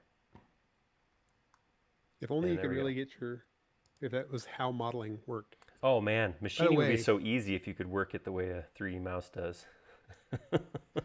So Brad had a little clever hack earlier when you were working on figuring out half of your diameters. Mm-hmm. Just type the /2 whenever you type your dimension. Bada bing, bada bang, bada. There you go. Bada come on, brain. All right, I like it. I'm going to do it. All right. So these Slightly 2 pieces make up part 7. So I'm just going to make these a component. I'm going to call this my nozzle. And I'm going to call this, my, what was this thing? Cylinder body. And I'll take both of those together, make that a new component, and call that 07 cylinder. I want to put an A in it. I think that's part of my problem, is I want it to be cylinder. But oh, interesting. Yeah, I don't know why. Okay. That's dumb. So that is dumb. It is straight up stupid. All right, so I'm gonna rotate that 90 degrees, and we're gonna go do a little detective work on this this piece up here. I grab it like that, and I'm gonna stick it on top. Whoa, whoa, whoa, whoa. All right. Can do it. There you There go. we go. All right, so Lots of now, stuff, but nope. Uh-oh. obviously, an issue. All right, so if I draw a line from here to here, I am 4.44 meters off. Is that what you got, Oh, Dave? Dave's not here, man. Hey, wait. I totally got to use that line. Wait, what was that from? What was that? I think that's from a Cheech and Chong movie. So what I'm seeing is I'm 4.44 off. So I think these two need to scoot this way, 2.22. Dave said 22. something like that. And then He's this all one about needs to precision. go this way, 2.22. And let me see. If the hole lines up here, then I know that for my model, for everything I've modeled, so, help me. Okay, there we go. Yeah, so that lines up. So that means down here in this plate, hide the rest of my model, these two circles would need to move this way, 2.22. Aha. See, Dave said he just finished redrawing those uprights correctly. Little does he know that you could have just changed your holes, fixed everything.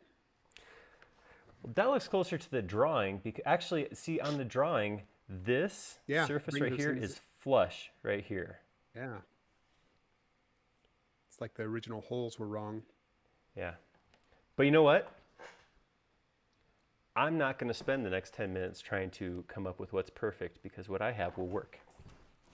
I've matured. See, guys, I could spend 20 minutes of your time trying to find out where something was a millimeter off, but I'm not gonna. I know. Yep. Kind of a big he deal. didn't move the holes. I know he didn't move the holes. He remade the thing. It's interesting though that we just used the word mature to describe you. Not Dave, but Aaron. Yeah. I like that. I feel good about myself. I've probably peaked. Let's call this. Let's be done. And I'm out. And he thinks maybe you're 15 degrees. Your guess at 15 might have been the answer too. That might have done it. Remember earlier when you thought that was going to be the angle? I did. It was just that is such a weird way to dimension something rather than say here's the bend, say here when you're done is the overall dimension. That I've never seen something. I mean, I've seen wood cut and dimensioned that way, but I've never seen a piece of material bent to a final dimension. That's a weird one. Yeah, I believe it was the great Avril Lavigne that said, "Why you got to make things so complicated?" Avril was obviously a mechanical engineer. Obviously. That's all I can get out of that. Okay, let's go grab another chunk of draw. Yay, flywheel time! All right, so I'm gonna come in here. I'm gonna grab these pieces. Oh, what the heck? I'll get this little guy here too.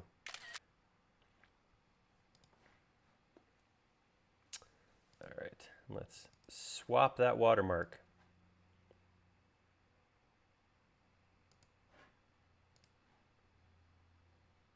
Super sweet.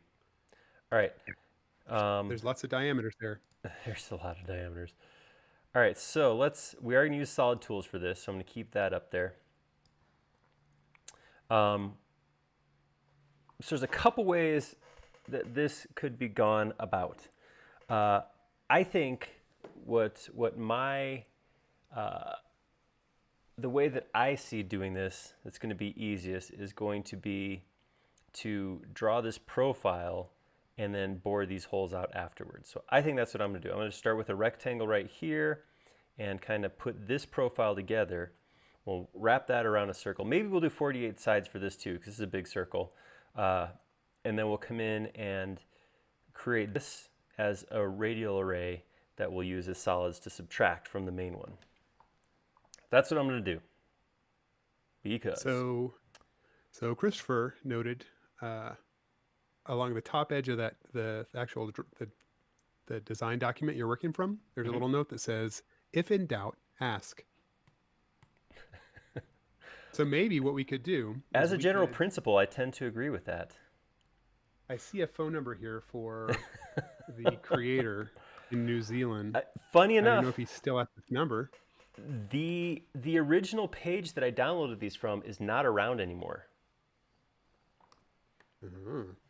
It's I remember the original engineering. It is an engineering. It was engineering was in the name, and it's not around anymore. I tried to go to it, and it's not there. Crazy. All right, so I'm starting with a rectangle that is 44, this overall length, by 13, which is the length of just this piece right here. So that's what I got right now. I'm going to take it and draw a line in the middle because I only want to draw actually this piece right here. So now I have lines at 38. So if I come this way, I could say 38 divided by 2. Oh yeah, look at that. Whew. That gives me this break right here. That slopes in to here, which is 33 divided by 2. Oh, I've learned so much today. I've peaked. There's no way today could get any better. All right, so we're going to go to the other side of the circle here at half of 17. 1/7 divided by 2. I'm never going to do math again. And then the inside, that slopes up to this piece right here, which is half of 12, which I know from my multiplication table is 6, so I didn't do that one. Your gazintas. Yeah, that one I had. All right, so I'm going to draw a line this way. Mr. King said it's 7:34 a.m. in New Zealand, so I don't know if the drawing creator would appreciate our call. Odds are against it. Maybe people in New Zealand wake up earlier though, because they've got to take care of their sheep. Don't we have anybody from New Zealand on? I feel like we have most of the. Well, that's what I said. Mr. King said here in New Zealand at 7:34 a.m. I'm going to use that to mean go ahead that as call away. Yeah. All right, so I'm going to take these two lines, mirror them around like that. Oh, I guess I could have taken 3 lines. Okay, so that gets me a whole lot of this drawing. What it doesn't give me, what is that center hole? What is this? 6. So that means I'm going to go this way 3.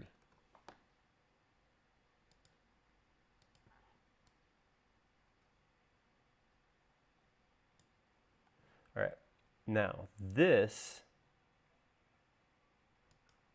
the overall is 23.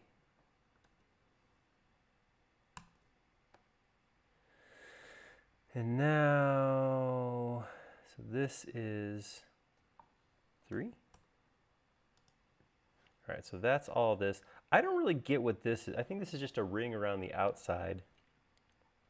So really the only, oh no, it's not. It's like a pin. See that? It's right there. Mm-hmm. Yep. So we don't want to do anything with that. So this is the shape that I want to start with. I'm going to come down here. I'm going to draw a circle at the end of this line. This line represents the middle of that entire rectangle. So I'm going to draw a circle down here. Like I said, I'm going to do 48 for this one because this is a fairly big circle. Get rid of all this. Select that circle. Follow me. Is there a little, before you do that, is there a little, it looks like there's not a chamfer, but like a little rounded edge in the outside corner of that. Yeah, that's possible. Maybe it is chamfer. I really like the idea of having something that's going to spin real fast have a sharp edge on it, but you're right. That well, you know, maybe how does half a millimeter sound? I'll do a half millimeter. How's that? So we're going to go 0.5. Half a millimeter on a meter-sized thing. Okay. I am arbitrary. Chris said it is 1 millimeter. It's Chris. He said it's 1 millimeter. So I think that would be. I don't know where he's getting that. I don't see. I'm not saying you're wrong. That's all. That's all I got. I'm just not saying you're wrong. I don't know, man. I don't know. 0.1 millimeter. Oh, 0.1. Oh, 0.1. 0.1. So it's even better than half a mil. You can still cut yourself on that. I like it. All right, so we'll go to 0.1 and 0.1. Oh my gosh, is that even worth? It's like just hit it with some sandpaper. All right, that's okay. Actually, that's one of the notes at the bottom of the document. It says hit all burrs with sharp and remove all burrs and sharp edges. So boom. All right. Okay, now select this. Follow me. Oh, look at that.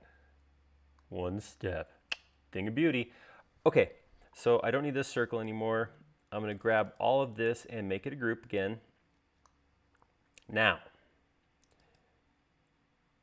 here's a vertical line. So I saw that. I'm just grabbing the segment that looks like it's at the top, and as I draw straight down, stay on the blue axis, it hits right there, so I know that's the direct vertical center. What I want to do then is create one of these circles, the diameter of 7 circle right here. 7. Nope, 3.5. Oh, got all high on math there for a little bit and forgot how to do it. All right. Uppity, I believe the term is we're looking for here. If you're going to be a bumpkin, then you also run the risk of being uppity. Yeah, it happens. All right, I'm going to take that, make that into a group, and then I'm going to rotate that. I want to rotate it around the center of the circle. So here's one of the problems I'm going to run into now. There is no circle associated with this. Since I made this with a follow me, I never actually drew a circle on here. So what I have to do is find a way to figure out what that is. I'm just going to draw a line through the center of that circle right there from the top point to the bottom point. Then I can take this and I can rotate it on the red axis. What I'm going to do is I'm going to rotate it, Option copy, 360 degrees. Divide that by 1, 2, 3, 4, 5, 6, 7. Nope, divide that by 8.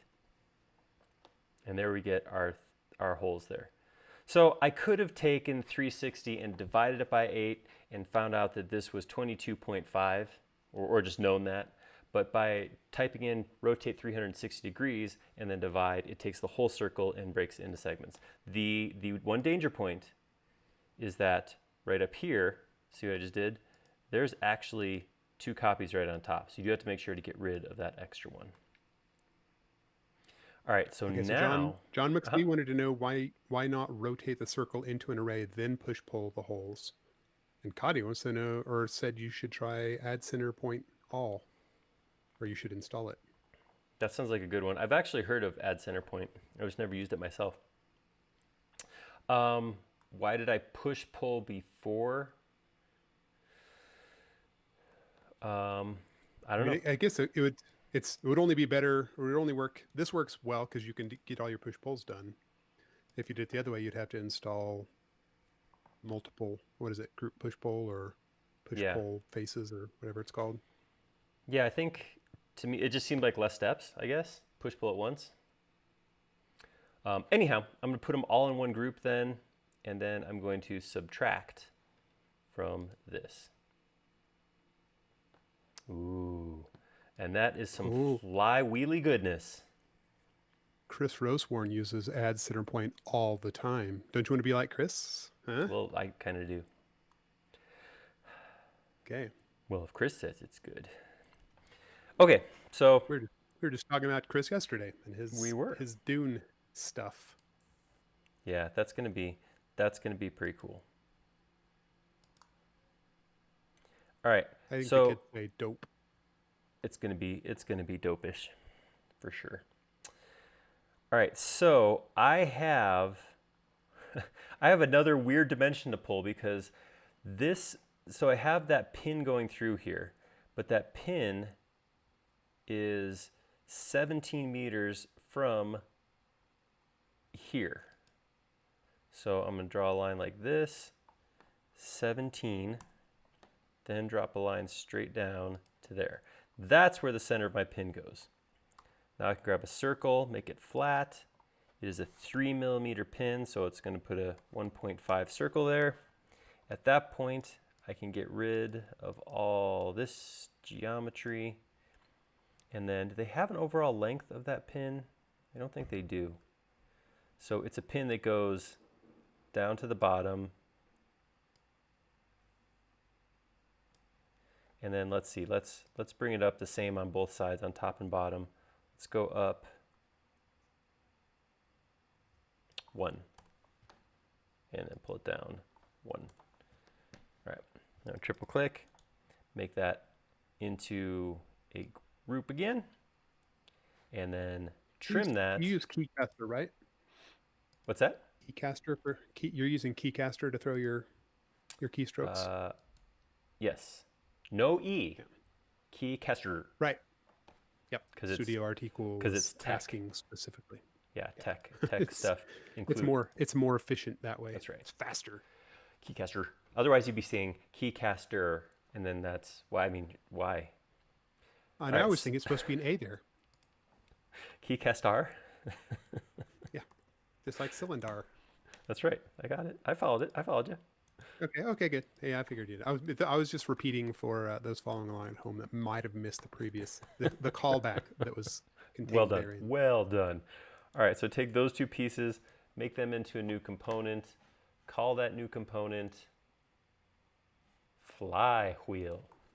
Flywheel assembly. Maybe it's the assembly, huh? 08. I don't know. I'm just trying to follow really what it big. says on the page. Because then I want this to look just like, oh yeah, look at that. Yeah. Okay, so now we got to get some shafts and some flywheels. Shaft. All right. This is a thing that goes in a place. So since it's on the screen, I'm going to model it right quick.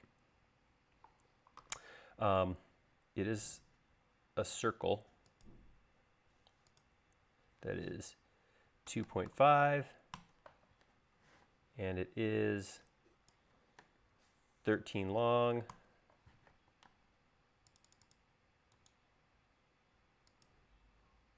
And that's all it is.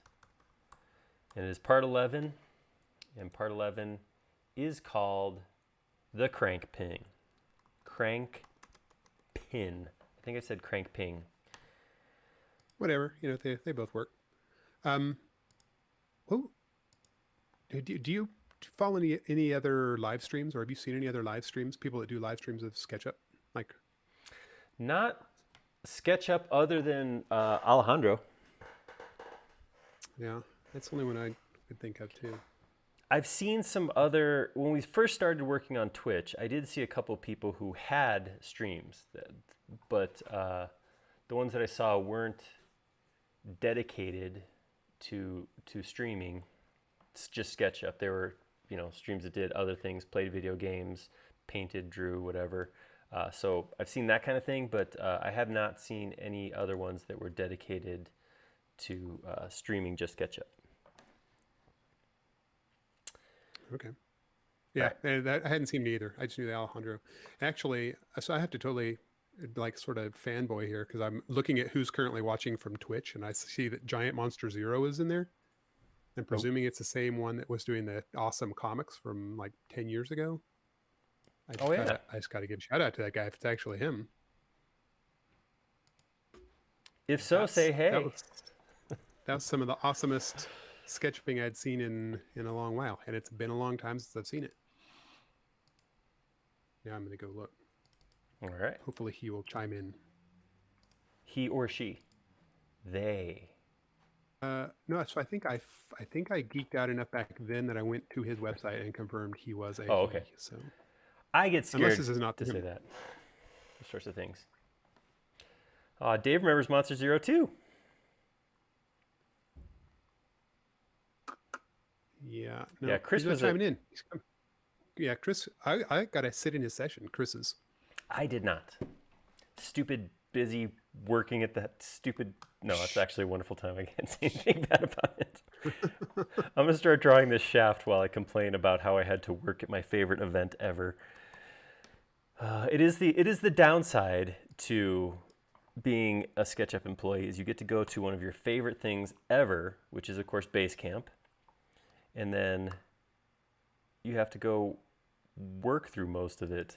Oh, it's still the social times you got to, hang out, but and I was lucky enough. I don't know if you have any stories about Basecamp, but I was pretty excited. I got to do the shootout, call the shootout, and I really oops, did I draw that as 48? That's going to be heavy. Well, you also got to MC like all the things.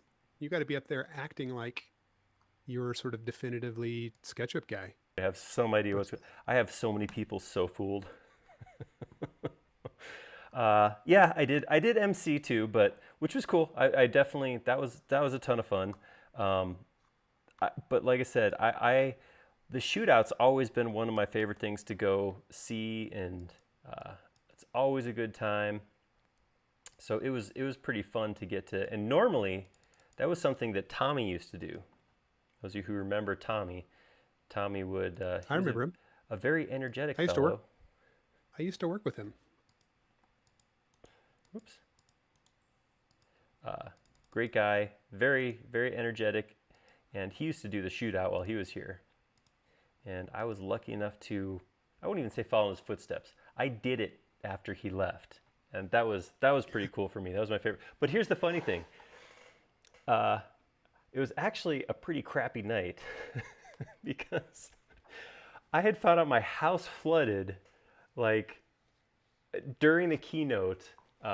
My wife was working with like emergency cleanup people to fix the flood in my house. So I had actually spent most of the day that I was then got to do the keynote finding out, talking to insurance companies and that kind of thing because my house had flooded. So it was a bittersweet memory because part of that really sucked. That was a bummer. Still, it was fun. It was a good time. Times were had. Yeah. But if you were there and thought, wow, Aaron seems kind of bummed to be doing this, it was actually a highlight, except for that what was going on in the rest of my life. So Fat Kid 73 is curious what a shootout is. Imagine Pictionary done in SketchUp, live on stage, you and another person you know from the SketchUpverse. You actually have on stage 2 desks or two stand-up tables with 2 laptops on them, big monitors behind, and you get handed a prompt. So it could be something like a lamp or a scuba tank or something like that. And you have to go in and draw a 3D representation of that, and the whole audience tries to guess and yell out what it is you're modeling. So it is a ton of fun. It's a great time. I'm just going to kind of keep working through here. I'm going to draw these next shapes. These shapes are really pretty simple. So this is just a circle with another circle inside it. Draw a line. Don't forget your chamfers. I am blowing off chamfers, absolutely. I might come back and add some of those. I'm a little concerned right now that it's almost 2. So, crack the whip. Yes. 2.5 up.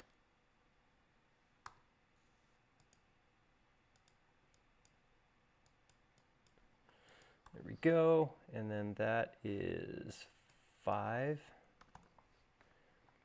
Fortunately, I said chamfers are pretty easy because what I can always do is I can always come in and say offset this, what was it, 0.1?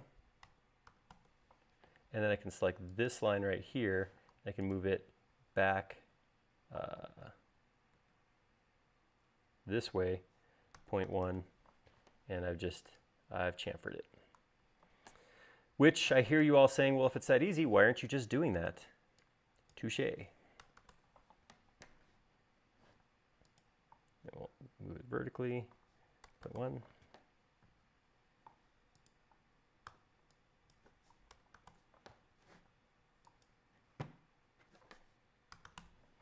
Okay, there we go. I've chamfered it. I am the chamfer champ. All right, and I got a set screw hole down here. How big is this hole? 2.5. Uh-oh. I thought I had the right line, but I can see as that collides with the geometry that I picked the wrong point. Let's try right here. There we go. So 1.25 gets me.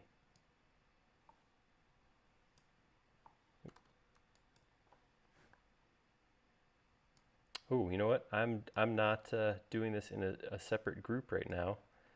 I'm actually, all this geometry is connected. So rather than using solid tools, I'm just going to grab it all, right click, intersect face with selection. That will break that geometry. This is what you could use using a version without solid tools. You can use that just as easy.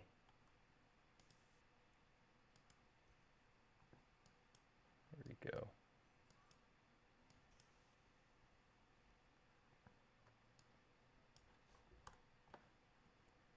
Get rid of these lines, get rid of these lines. Solid tools is definitely easier, definitely quicker. But you can do without it. It's nice to have options. It is. Options are nice. All right, and that. I've got. Lawrence noted you're still doing 48 segments on your I know. circles. I keep forgetting to change it. This is called. Yeah. Ooh, this is called an eccentric. Who knows what that does or why it exists? Anyone? Anyone? Somebody. I'm sure somebody knows. Well, yeah. Somebody somewhere's got to know. All right, so let me come over here.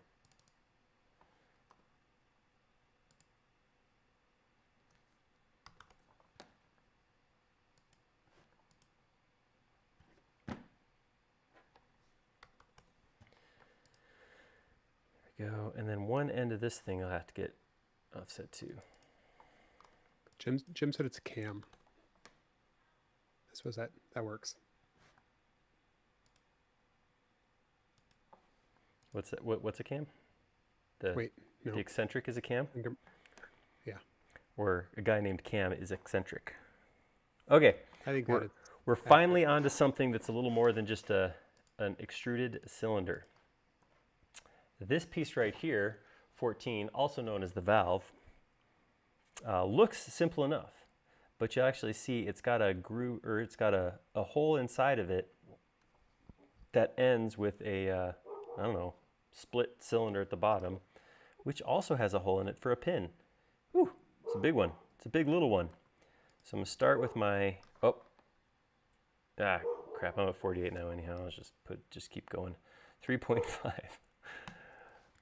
I may end up with some issues because I don't remember. No, this is all 48. So, it's going to have an issue here though, because my 48 shaft is going to have to go through my 24-sided circle.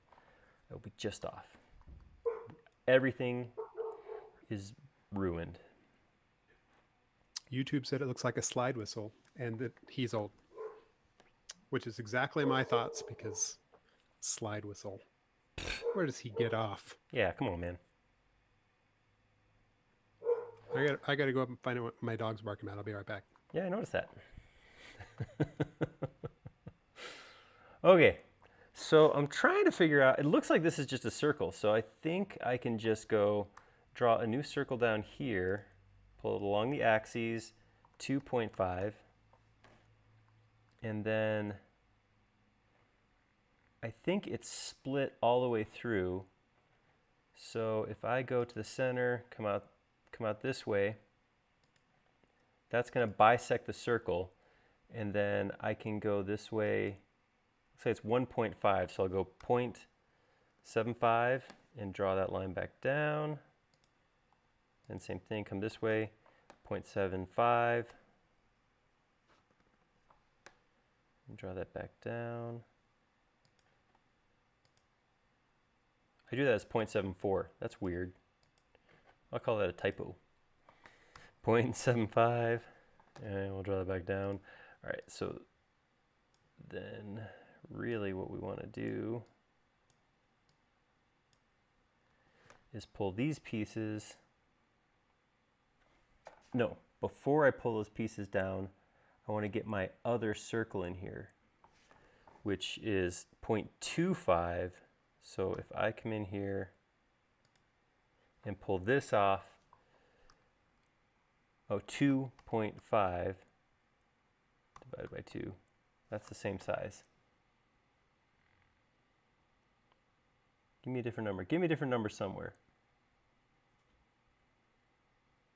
Oh no, that's right. It's half of that though. So 1.25. That's the hole that runs all the way up. And these then pull down for 6. And this one goes up for, wait for it, 25.5.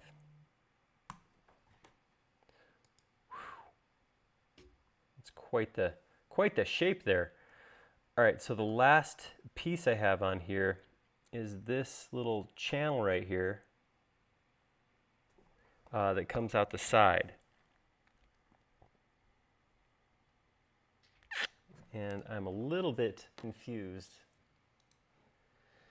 about what I'm looking at there. Oh, so it's a 0.25 circle and a 0.25 circle. So the dimensions they have here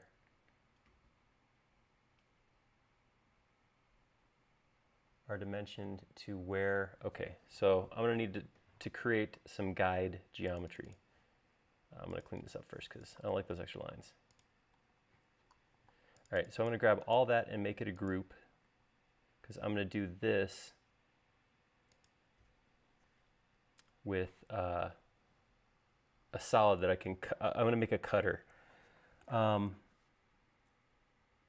it looks like that goes up to that 25.5. I draw a line out this way. From there, I go up 1.25 and I go down 1.25. And at those two places, I make a circle. So Dave said this is an oval hole and that he used subtract with a cutter. I believe you. That's great. You do you. All right, see, that's what I'm seeing right there. Is it saying you have a hole this size and a hole this size? So this is what I'm getting out of that. Doesn't mean I'm right. I have routinely proven that I be not right about things. Like that. So if I take that, here's another trick. If you have geometry that you can use as a cutter, I can triple click all of it and soften it first. And by softening it, it's not going to put those lines into the cut. So when I take that, make it a group, and then say take that and subtract that from this piece, everything comes up Millhouse. But yeah, I'm gonna leave it like that. It would be possible to bring this arc, the back arc, up around and then actually have the two pieces meet like that, but milling wise, that seems to make sense that that's how that would actually look. All right, I'm gonna keep going. Oh, Aaron said it's on the wrong side. Right, is it? Well, it's symmetrical, so it's on the inside. Like that. Oh, you're saying, I gotcha. It should be coming out. If I look at the slot, it's to the side. Yep, you're right. Easy enough though. I can just grab. Easy enough, he said, and then thought for a second. I have to break this at some point. All right, here's what I'm gonna do. Here's the thing I'm about to do. I'm gonna grab this. I'm going to option, move it down like that. Grab all of this, intersect face with selection. Then I can grab this, oops. Then I can grab this piece right here. That dog. I'll be right back. Rotate it. Ooh, that's pretty.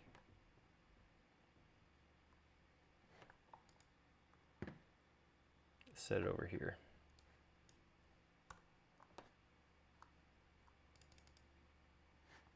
All right, now I can rotate it 90 degrees. And then I can bring it back, plop it back on top of here. Then I can get rid of that surface. Oh, I might have a surface on the inside too. Whoop, peek inside, there we go. And now I should be able to grab those lines too and delete them. Okay, good call, thank you. That probably would have been noticeable as soon as I put steam into it, huh? All right, last thing is Yeah, you would have been able to smell the burning. 2 millimeter pin, 2.5 up from the end. So come here, I'm gonna draw, oh, nope, get out of context. Come here, I'm gonna come up 2.5, draw a circle, straight down 1, that gives me a 2 millimeter circle.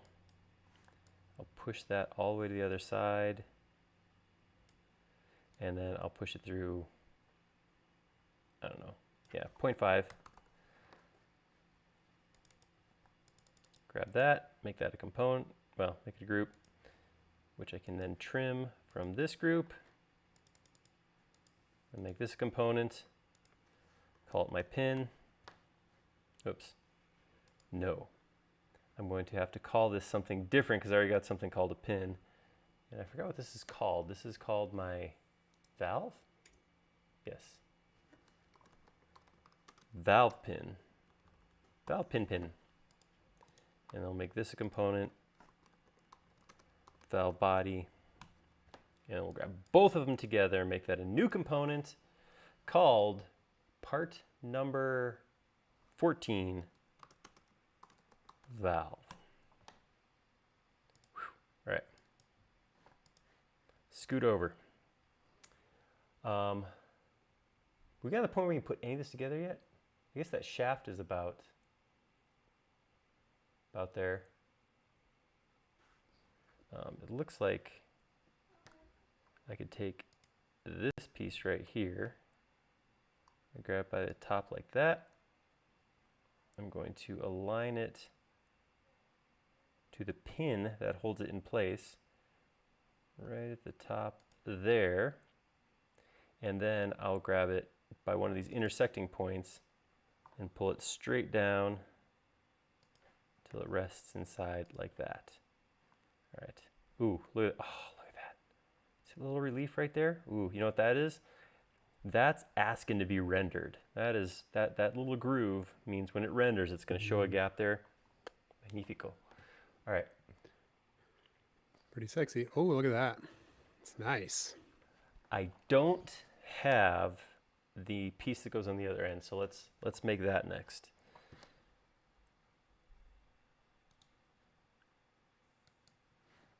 All right, that's this piece right here. So I'm going to cut that.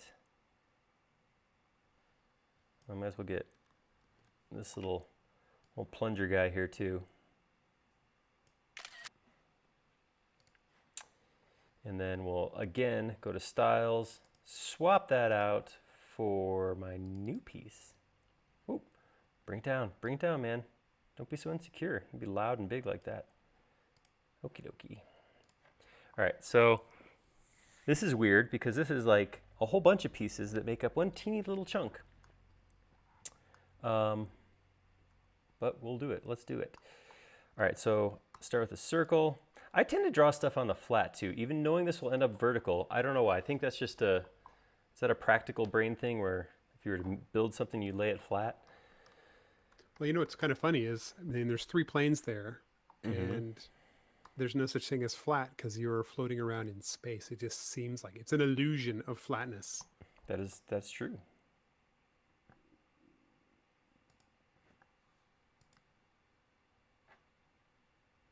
All right, so I have 2 holes that are 5 millimeters, so I actually put the one in the middle and then just used copy to move another one over here. Then we have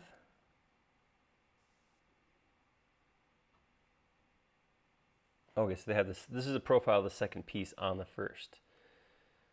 So I'm just going to do this piece to start with, which will then pull up to 3.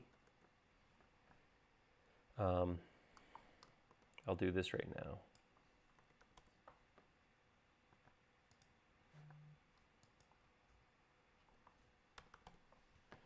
Let's do this quick offset.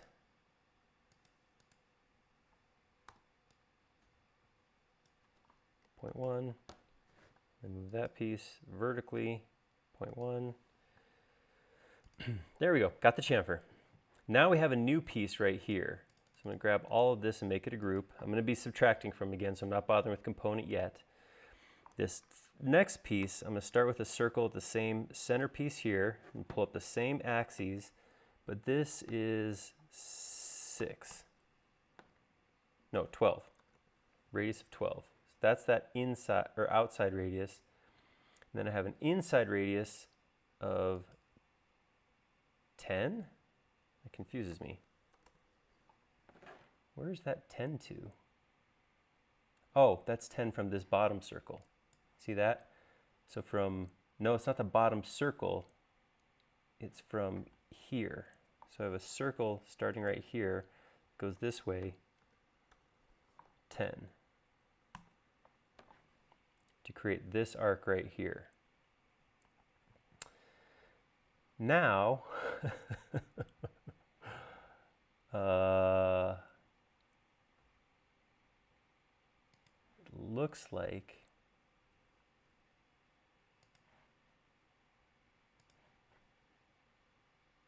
that little half moony bit there seems like it's the trickiest of the one-off models. It looks like I got, because I don't see an angle of this, so I think they're just calling tangent to this section, comes here, and then has a radius of 1. So if I come in here, draw an arc like that, and then make that 1, I think that's as close as I'm going to get to what they're showing. The same thing over here, a little bit of cleanup to do.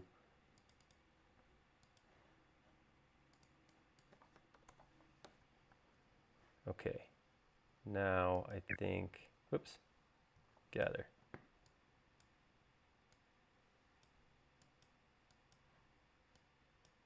Yeah, that's some crazy dimensions. It's some weird little leftover lines you're getting too. Yeah, and it's not everything's not breaking right where I want it to either. So I'm gonna have to come in here and draw a line like that. Even though you're doing it flat. I did air quotes there, you can't see that. Yeah. I did lay it down on the bench before I worked in this nonsensical 3D space. All right. Lawrence actually pointed out the skyline makes it seem flat. I guess I'll allow that. That makes sense. So then this shape now, I think I lost the surface. There we go. This shape gets pulled up 3. Go ahead and soften that. It too is a chamfered. So I'll offset that 0.1.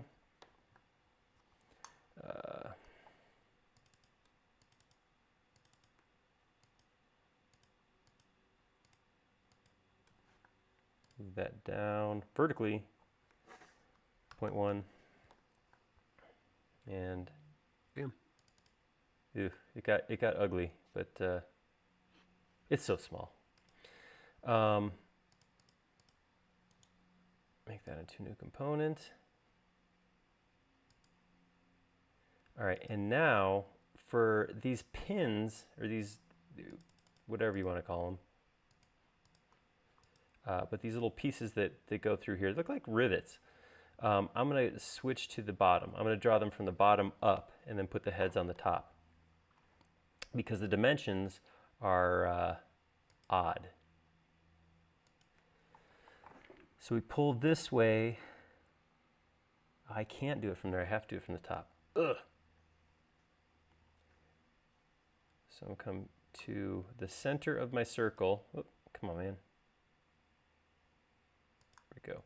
I'm going to go vertical 3 millimeters and then come up like this because the dimension is pulled. It's 5.5 up from this point. Let's come this way. 5.5. Draw a circle at that point.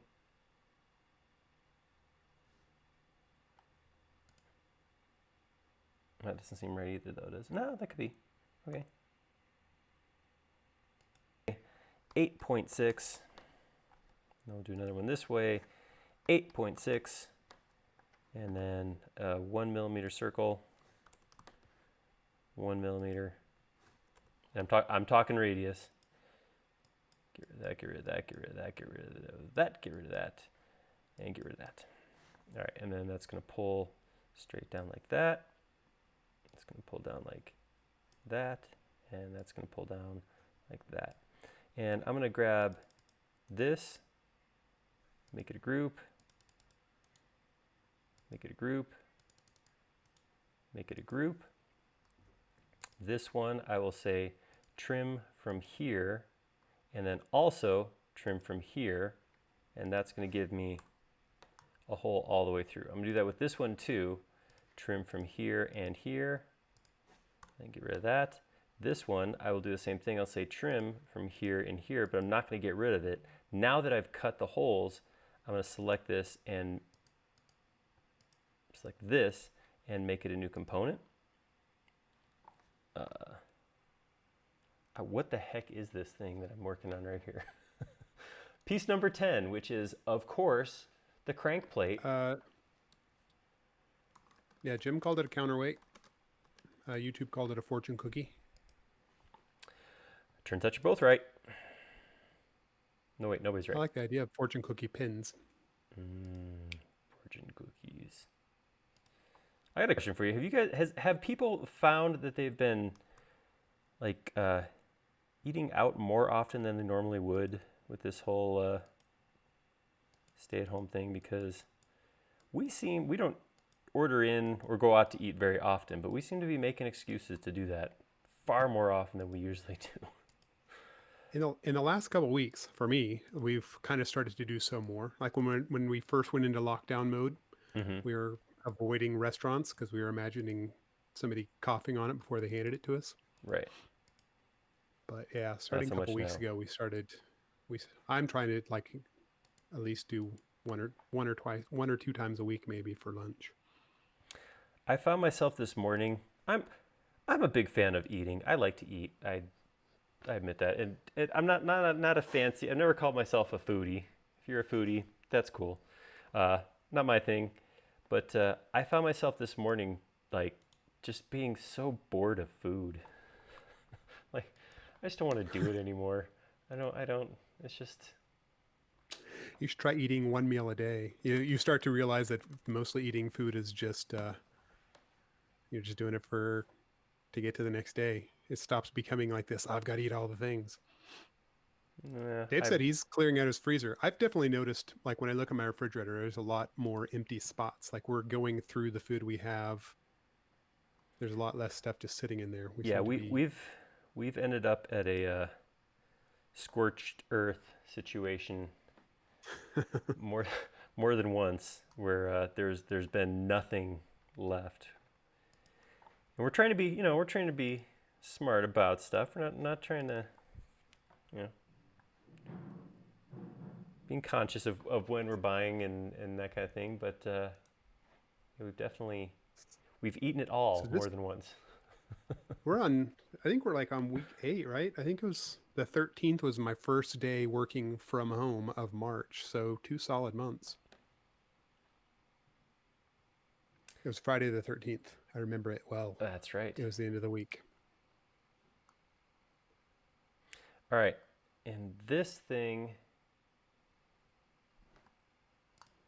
I believe. Yeah, I think the biggest thing is we get all our food to bring it home. We're not Yeah. I don't know if any place will let you actually eat inside at this point, but Not that I've heard or seen yet.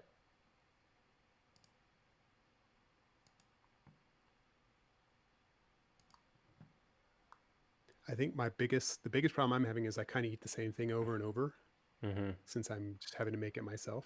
And so I kind of miss the variety of nutrients I was getting by going to different places. That makes sense. All right, I'm confused by this thing. No, this is not right.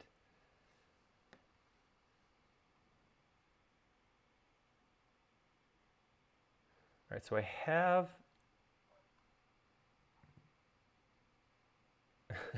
Who's painted their house twice while in lockdown? There's been, I think I commented on this before, there's been a lot of work being done in the houses in our neighborhood. Today Yeah. at 7 o'clock in the morning, I was listening to the roofing guys tearing the roof off the house 2 doors down. And this would be the third house in our neighborhood getting a new roof since this all started. Hey, that's good. Keep the economy going, man.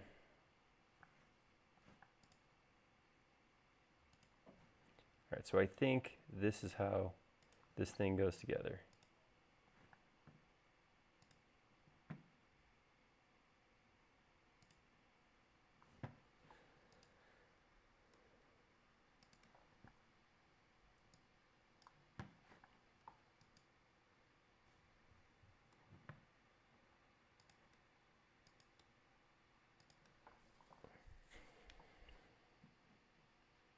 You guys buy that? Oops. Missed it by that much. That's a lot. That's like, looks like almost half of the pin. Yeah, I missed it a lot. All right.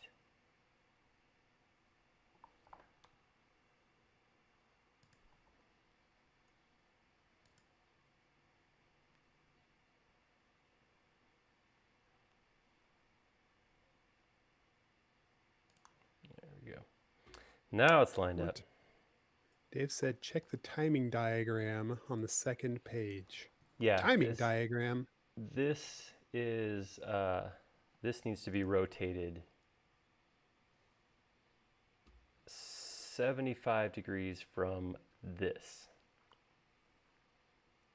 But I think the pieces are in the right order.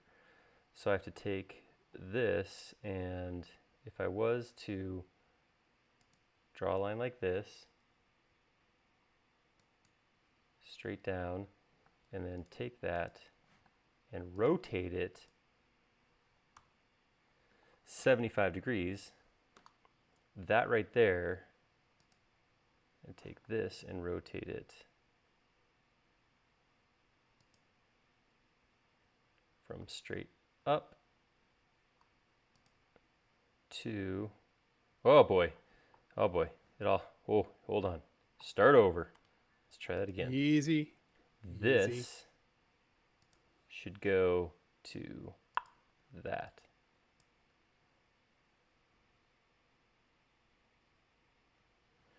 All right. I think that's right. I think that's how that assembly goes together. I'm going to grab all of that and I'm going to group it, because then I can take it, turn it around, or 180 it, as the kids say. No kid has ever said that. And I'm going to take that now, and I'm going to put it, this is where my, I don't know. I feel like I'm about to throw up. oh, sorry, that got a little juicy there. But that looks like, I mean, zero tolerance, zero clearance, but look at that. Just putting those pieces together, that face looks like it is right smack against that face, so stuff seems to have worked. I'm sure it'll run just fine. Yeah. In this virtual environment. That's right. Looks perfect. Ooh, look at that. Look at that clearance right there. Man, I love it when a plan comes together. Yikes.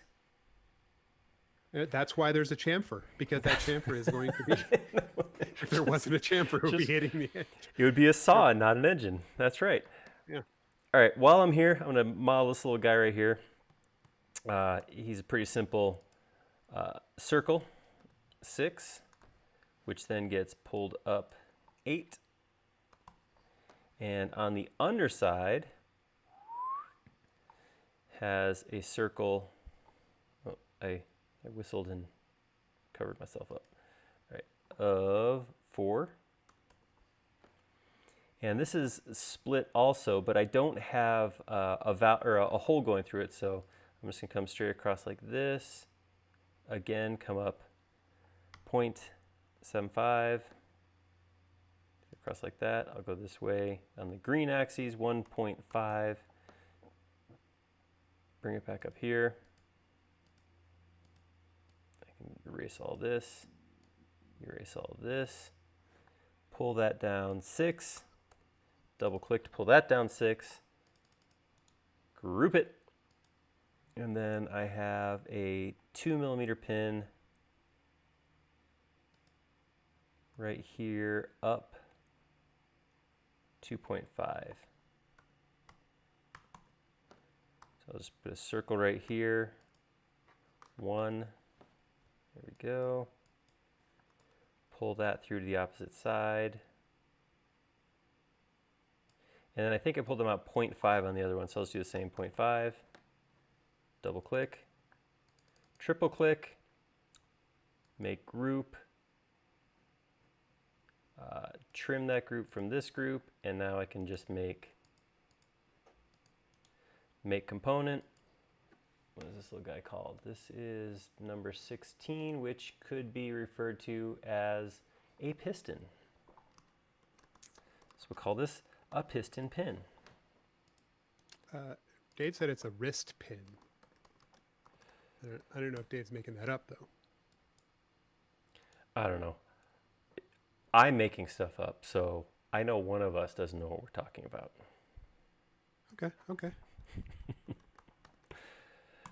Piston? Not, yeah.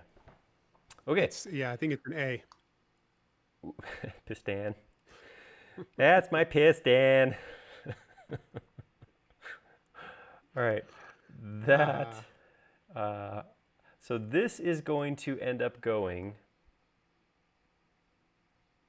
Oop, you know what? I need to rotate it 90 degrees. And that is going to go into this. No, that's the bigger one. It's going to. Oh, I'm hitting my heads on things. Okay, let's just take a step back and take a breath. Right there. And then this one is going to rotate so that that valve hole aims towards the hole that we have between these two holes. And that's going to go right into here. And this is where our 48 and 24 are going to cause a little bit of an issue because, and I'm going to push that vertically till these will move as I, there we go. So there's the two valves inside, and you can see that that's the hole that, I think that's going the right way. Yeah, I think that's right. Yeah. So the two last pieces that we have are the arms. This one comes down and grabs onto this piece. This one comes down and grabs onto that big wobbler, is I think the technical term. Yeah. Put those two pieces on, and then we can tie it all together. All right, And so that's I'm where gonna go. the big bucks start rolling in. That's right. Model arms and sit back and profit. All right, so I'm gonna do both of these right now. They're on separate pieces of the page, so I'm just gonna cut that one and that one. And then I'll come over here Go back into my style, swap that for this one. Make it a little bigger. So it's the tone of conversation is shifting. Everybody wants to see this thing actually in action. Dave said that piston at the top of its position there will be letting out the steam. Manos wants you to start the engine. Awesome. Well, hey, here's what I'll do. I'll make this available as usual, 3D Warehouse, and if anybody out there is an MS Physics master and wants to make it run, you should just go for it. Actually, what I would love to do with this, in all seriousness, I think it would be really cool to take this and go put some tolerances in so that you could make this actually printable as a 3D model. 3D print object. 3D print this. I don't have a 3D printer, so it's no use for me to do it, but I think that would really be cool because it's made for steam, but in theory, you could blow into the inlet and it should spin. You know, I mean, if there's enough, you'd have to get some kind of plastic lubrication and have everything sanded smooth and have the proper tolerances, but it should, the air pressure should push down, turn it, and you should be able to get this spin by blowing into the spot. I think that would be cool for somebody else to do. It'd be awesome if you would do that. One could. Oops, what did I put?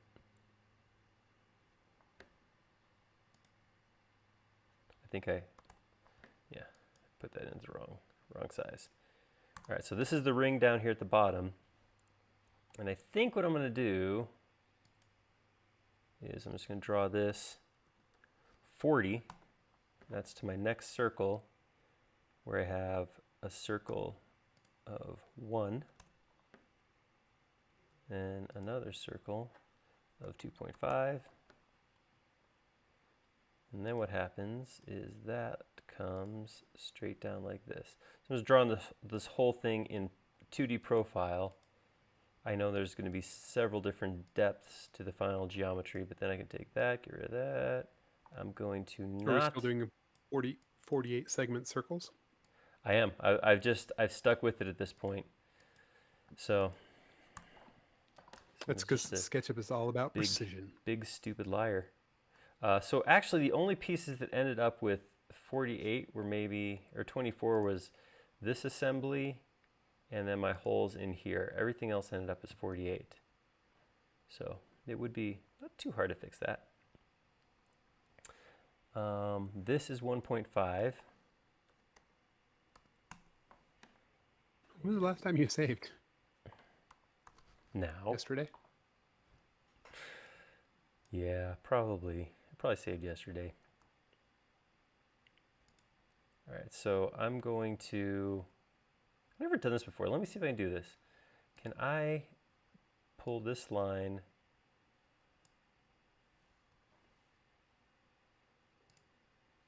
No, wrong direction. All right, so I'm going to draw a line like this. So I can drop a line 2.5 and go to the middle point again and go up 2.5. All right, so those are the pieces that's how big I want that ring at the bottom to be. So I can just pull that up to here, bottom piece down to here, and that's done.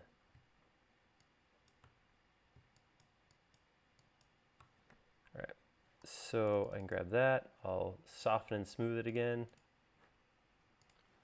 and then make that a new component. That component, which by the way is called a bubble blower. It's a valve con rod. Oh yeah. Obviously, a con rod. You know, I feel like there's some sort of camaraderie joke to be made there, but I'm not feeling it. I feel like there's somebody somewhere is making stuff up and nobody around here knows any better. Like I'm being well, here's my submission to the validity of that statement. There's a reference to a grub screw, which is used to hold that cam piece in place. A grub screw. Isn't that those little no head screws? Isn't that what those are? Yeah, it's just a silly name. And It then is. the wrist pin that Dave was referencing earlier, Lawrence said is a gudgeon pin. Gudgeon, that's not even a real word. So, Yeah, that just sounds like an insult. Like I think he just well, is mad at Dave. you son of a gudgeon. That's right. Exactly. All right. This part's gonna. This is gonna be. It's gonna get weird here, you guys.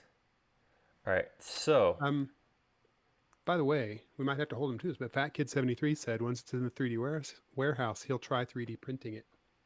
nice. You So we will might have to, like I said, you might have to play with it a little bit because I have zero tolerance on this stuff. Or sand it. If you're good with sanding, that works too. all the above. All right.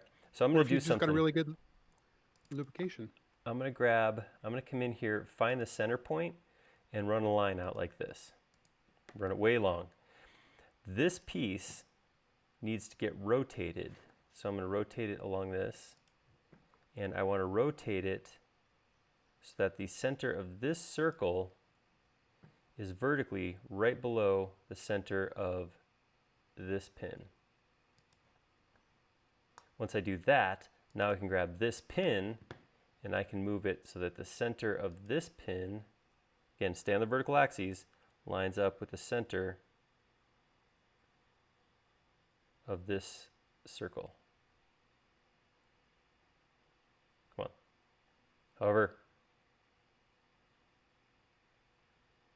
all right, I'll have to go to the edge like. And now the fine tuning begins because now I got to rotate that again. You know what would work well if you don't want to have to worry about tolerances is if you had like a non-nutritive cereal varnish. You put Good that work, on there. Clark. It's great. Great work. So actually, what I was thinking about as I was doing this thing is, man, it would really be cool to use that joint software I had, or the joint extension, move joint, because I could put each of these, I could create a joint for each of these around the middle of the actual piece. It won't spin everything correctly, but that would make it a lot easier to actually align these pieces. This is going to be static, by the way. All right, one more piece. Today. That's right. And then I might have a little time to do a little bit of cleanup. Where are we at? 2:30. Let's see, styles. Swap that thing. Last piece. This is a simple one.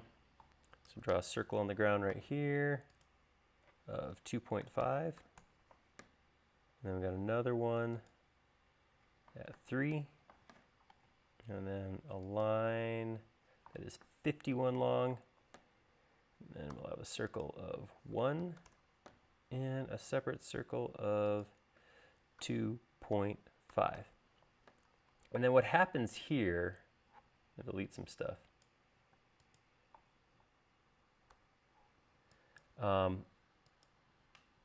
I'd imagine this is where we have some adjacent lines. I'm going to pick the segment that is on the red axis right there, and I'm going to bring it down here, kind of work my way up segments. There we go, till we're adjacent. Same thing here. There is an extension. So there's maybe two, maybe one or two extensions that will do adjacency like that on circles based on the original circle they're based off of. But for my purposes, going just to those segments is fine. All right, grab all that. I'm going to soften the spit out of it and make that a component. And this is, of course, part 17, aka the piston con rod. Surprised you didn't know that. So how many people are playing along at home, and how many people have already finished this thing, Ooh. or how many people have given up. Looks like Dave has not given up. There's lots of stuff from Dave. Oh, and there's some stuff from Cotty. Cotty and Dave put stuff in the forum. All right. All right, so first to do is line this up horizontally.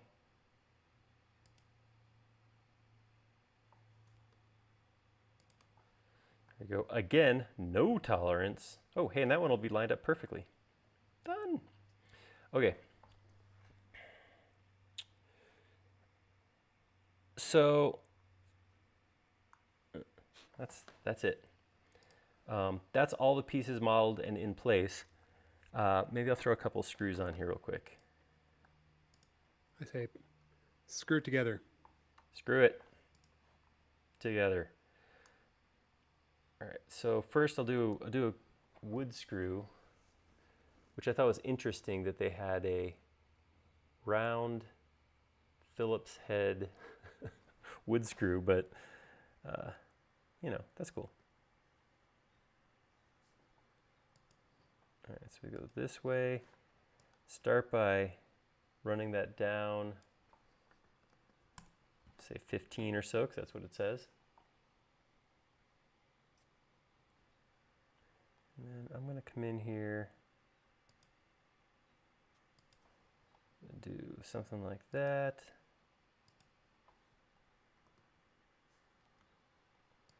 I'm So modeling this in place. I forgot how we decided how to pronounce it. Saint Natagoch's. Not gonna work here anymore?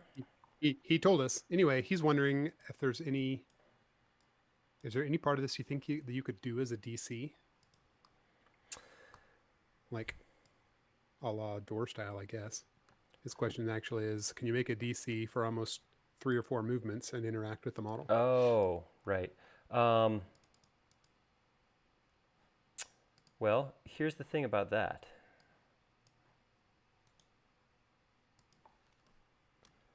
This one was, sorry, hold on one sec. Let me, part 3, wood screw. The thing about dynamic components is the reason I would be inclined to make a dynamic component, I see what you're saying for movement. I'm trying to think what movement I'd have in here.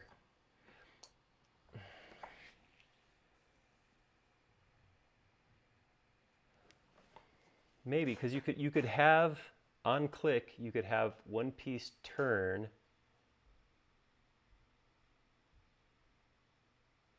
I guess that would be possible. It sounds painful though. I just, I think you could. Maybe that's. I think something along those lines could be done. Let's say it that way. How's that sound? So, or you could just say yes and then stop talking. One could, again. Yeah, I think you could do that. I think you could make something that would work that way. I'm going to reverse the faces of these, then I'm going to grab all of this and say intersect face with selection, and then I reverse the face so that the cutting pieces left on the inside will be reversed like that. Oops, I didn't get the bottom piece though. That's good. That's easy enough to orient faces. All right, so that's what I'm going to do for that screw.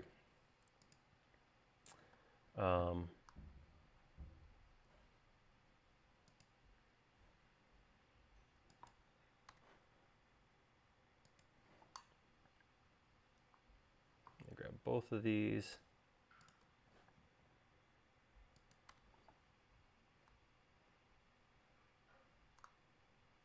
Whoa, whoa, whoa, whoa. I still got to update my 3D mouse driver. I still got that jumpiness happening.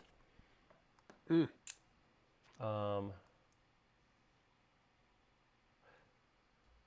know, that is totally not where those wood screws go at all. All right.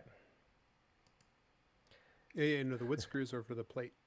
Yeah, these go in a totally different spot. Let's try that again.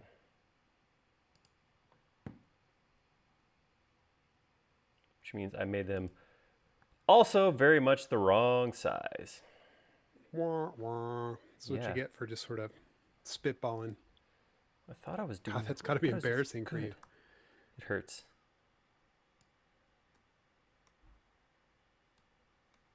Apparently, there's a new driver out today for the 3D mouse. Oh, cool. Maybe I will go. I will do that. Just do that right now. Just interrupt the video and Yeah. just do it. Let's see what It'll is be this. fun. This is 4. All right, so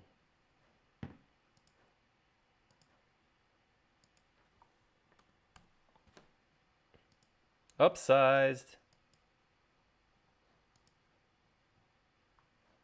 I may have to shorten that because I think that's. Hey, it works. Okay. All right. So I can grab that and using the X-ray to just grab my corners. Option copy that. Copy that.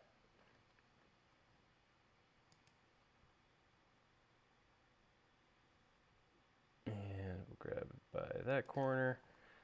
And this is what I was talking about before. Where are you at? There you go. You can see that 48 versus 24, that little pattern right there. That's where changing my mind halfway through caused a little bit of an issue, but not too big a deal. All right, last little screw here.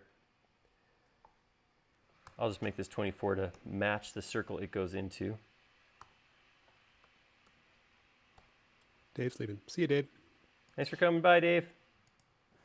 Pull that up to here. And this screw is also a flathead screw, but it is like this. They don't actually, I don't think there's actually any dimensions on here. So I'm gonna make it that big. And I'm gonna make it, I'm typing 1.25 because it makes me feel like I'm doing something a little more official. The more decimal places you That's type, right. the That's right. more Rather than precise. just drag it to 1.2 something, I'm going to type in that number. All right, there we go. I'm going to grab that and make that a new component. We'll call it 00 brass screw. I should use caps. Keep it clean. Keep it clean. There we go. And then using X-ray, I'm going to copy it from here to here to every plate hole on here. Whoa. Yeah, man, I really gotta try it. Whoa. Gotta get that updated driver. Marconi said it's still glitchy, and I'll say I haven't ever had any problems with it. So with the old one even. Really? Yeah, I mean 2019 Right. I felt pretty comfortable with it, but this is the 2019 driver on SketchUp 2020 because I was having problems installing it. But yeah, so I'm looking forward to trying something new. Ooh, yeah, there we go. Okay, I'm gonna do one last thing. I'm gonna come in here and I'm gonna go to my tags. And this thing has 1, 2, 3, 4 materials. So what I'm gonna do is I'm gonna make a tag for each material. I'm gonna make a brass tag. I'm gonna make a, what I think is copper. I'm gonna make a silver. And I'm gonna make a wood tag. And I'm gonna set a default color for each of these. Let's see, what is this? This is brass, so I'm gonna go with this color for brass. I'm gonna do like a little more red for copper.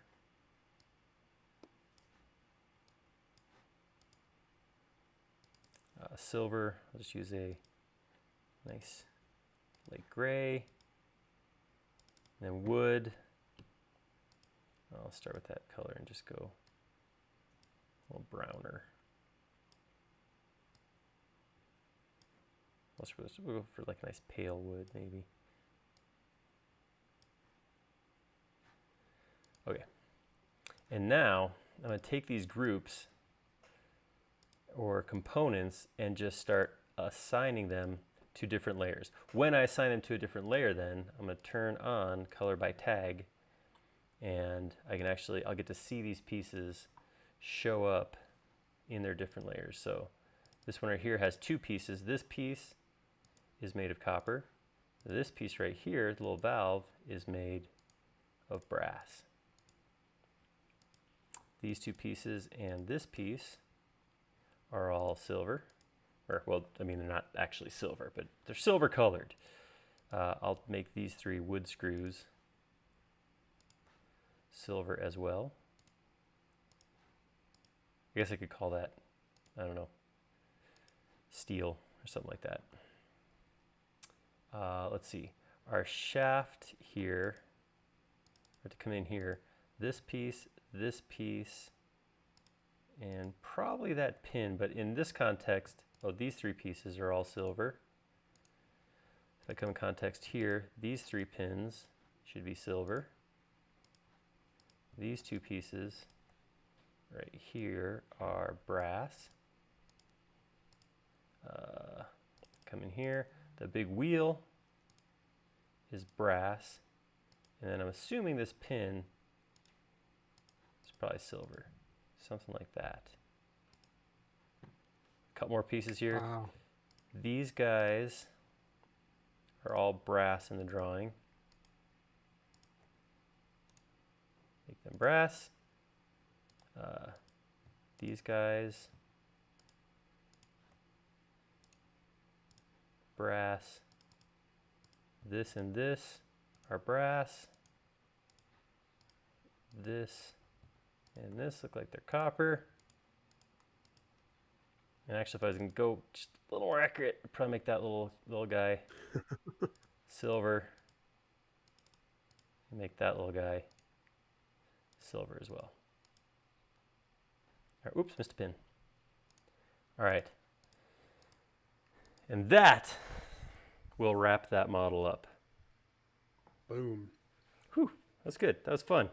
I still want to mess with it because I hate this little 1 millimeter gap here. So I'm just going to grab this, shift it this way, one, shift that this way, one. Oh, Wrong way. Oh, now your That's axis is wrong. ugh, pain in the axis. All right. Well, I'm going to save that. And I will make that available at 3D Warehouse. So if you guys do want to grab it and mess with it, it will be all yours. But that is So it for today. You should show them your desktop, which was Well, that's right. not literally the same model, but kind of the same model.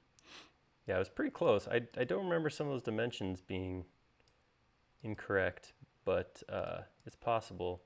But this was pretty close to the same steam engine, or similar model, rendered.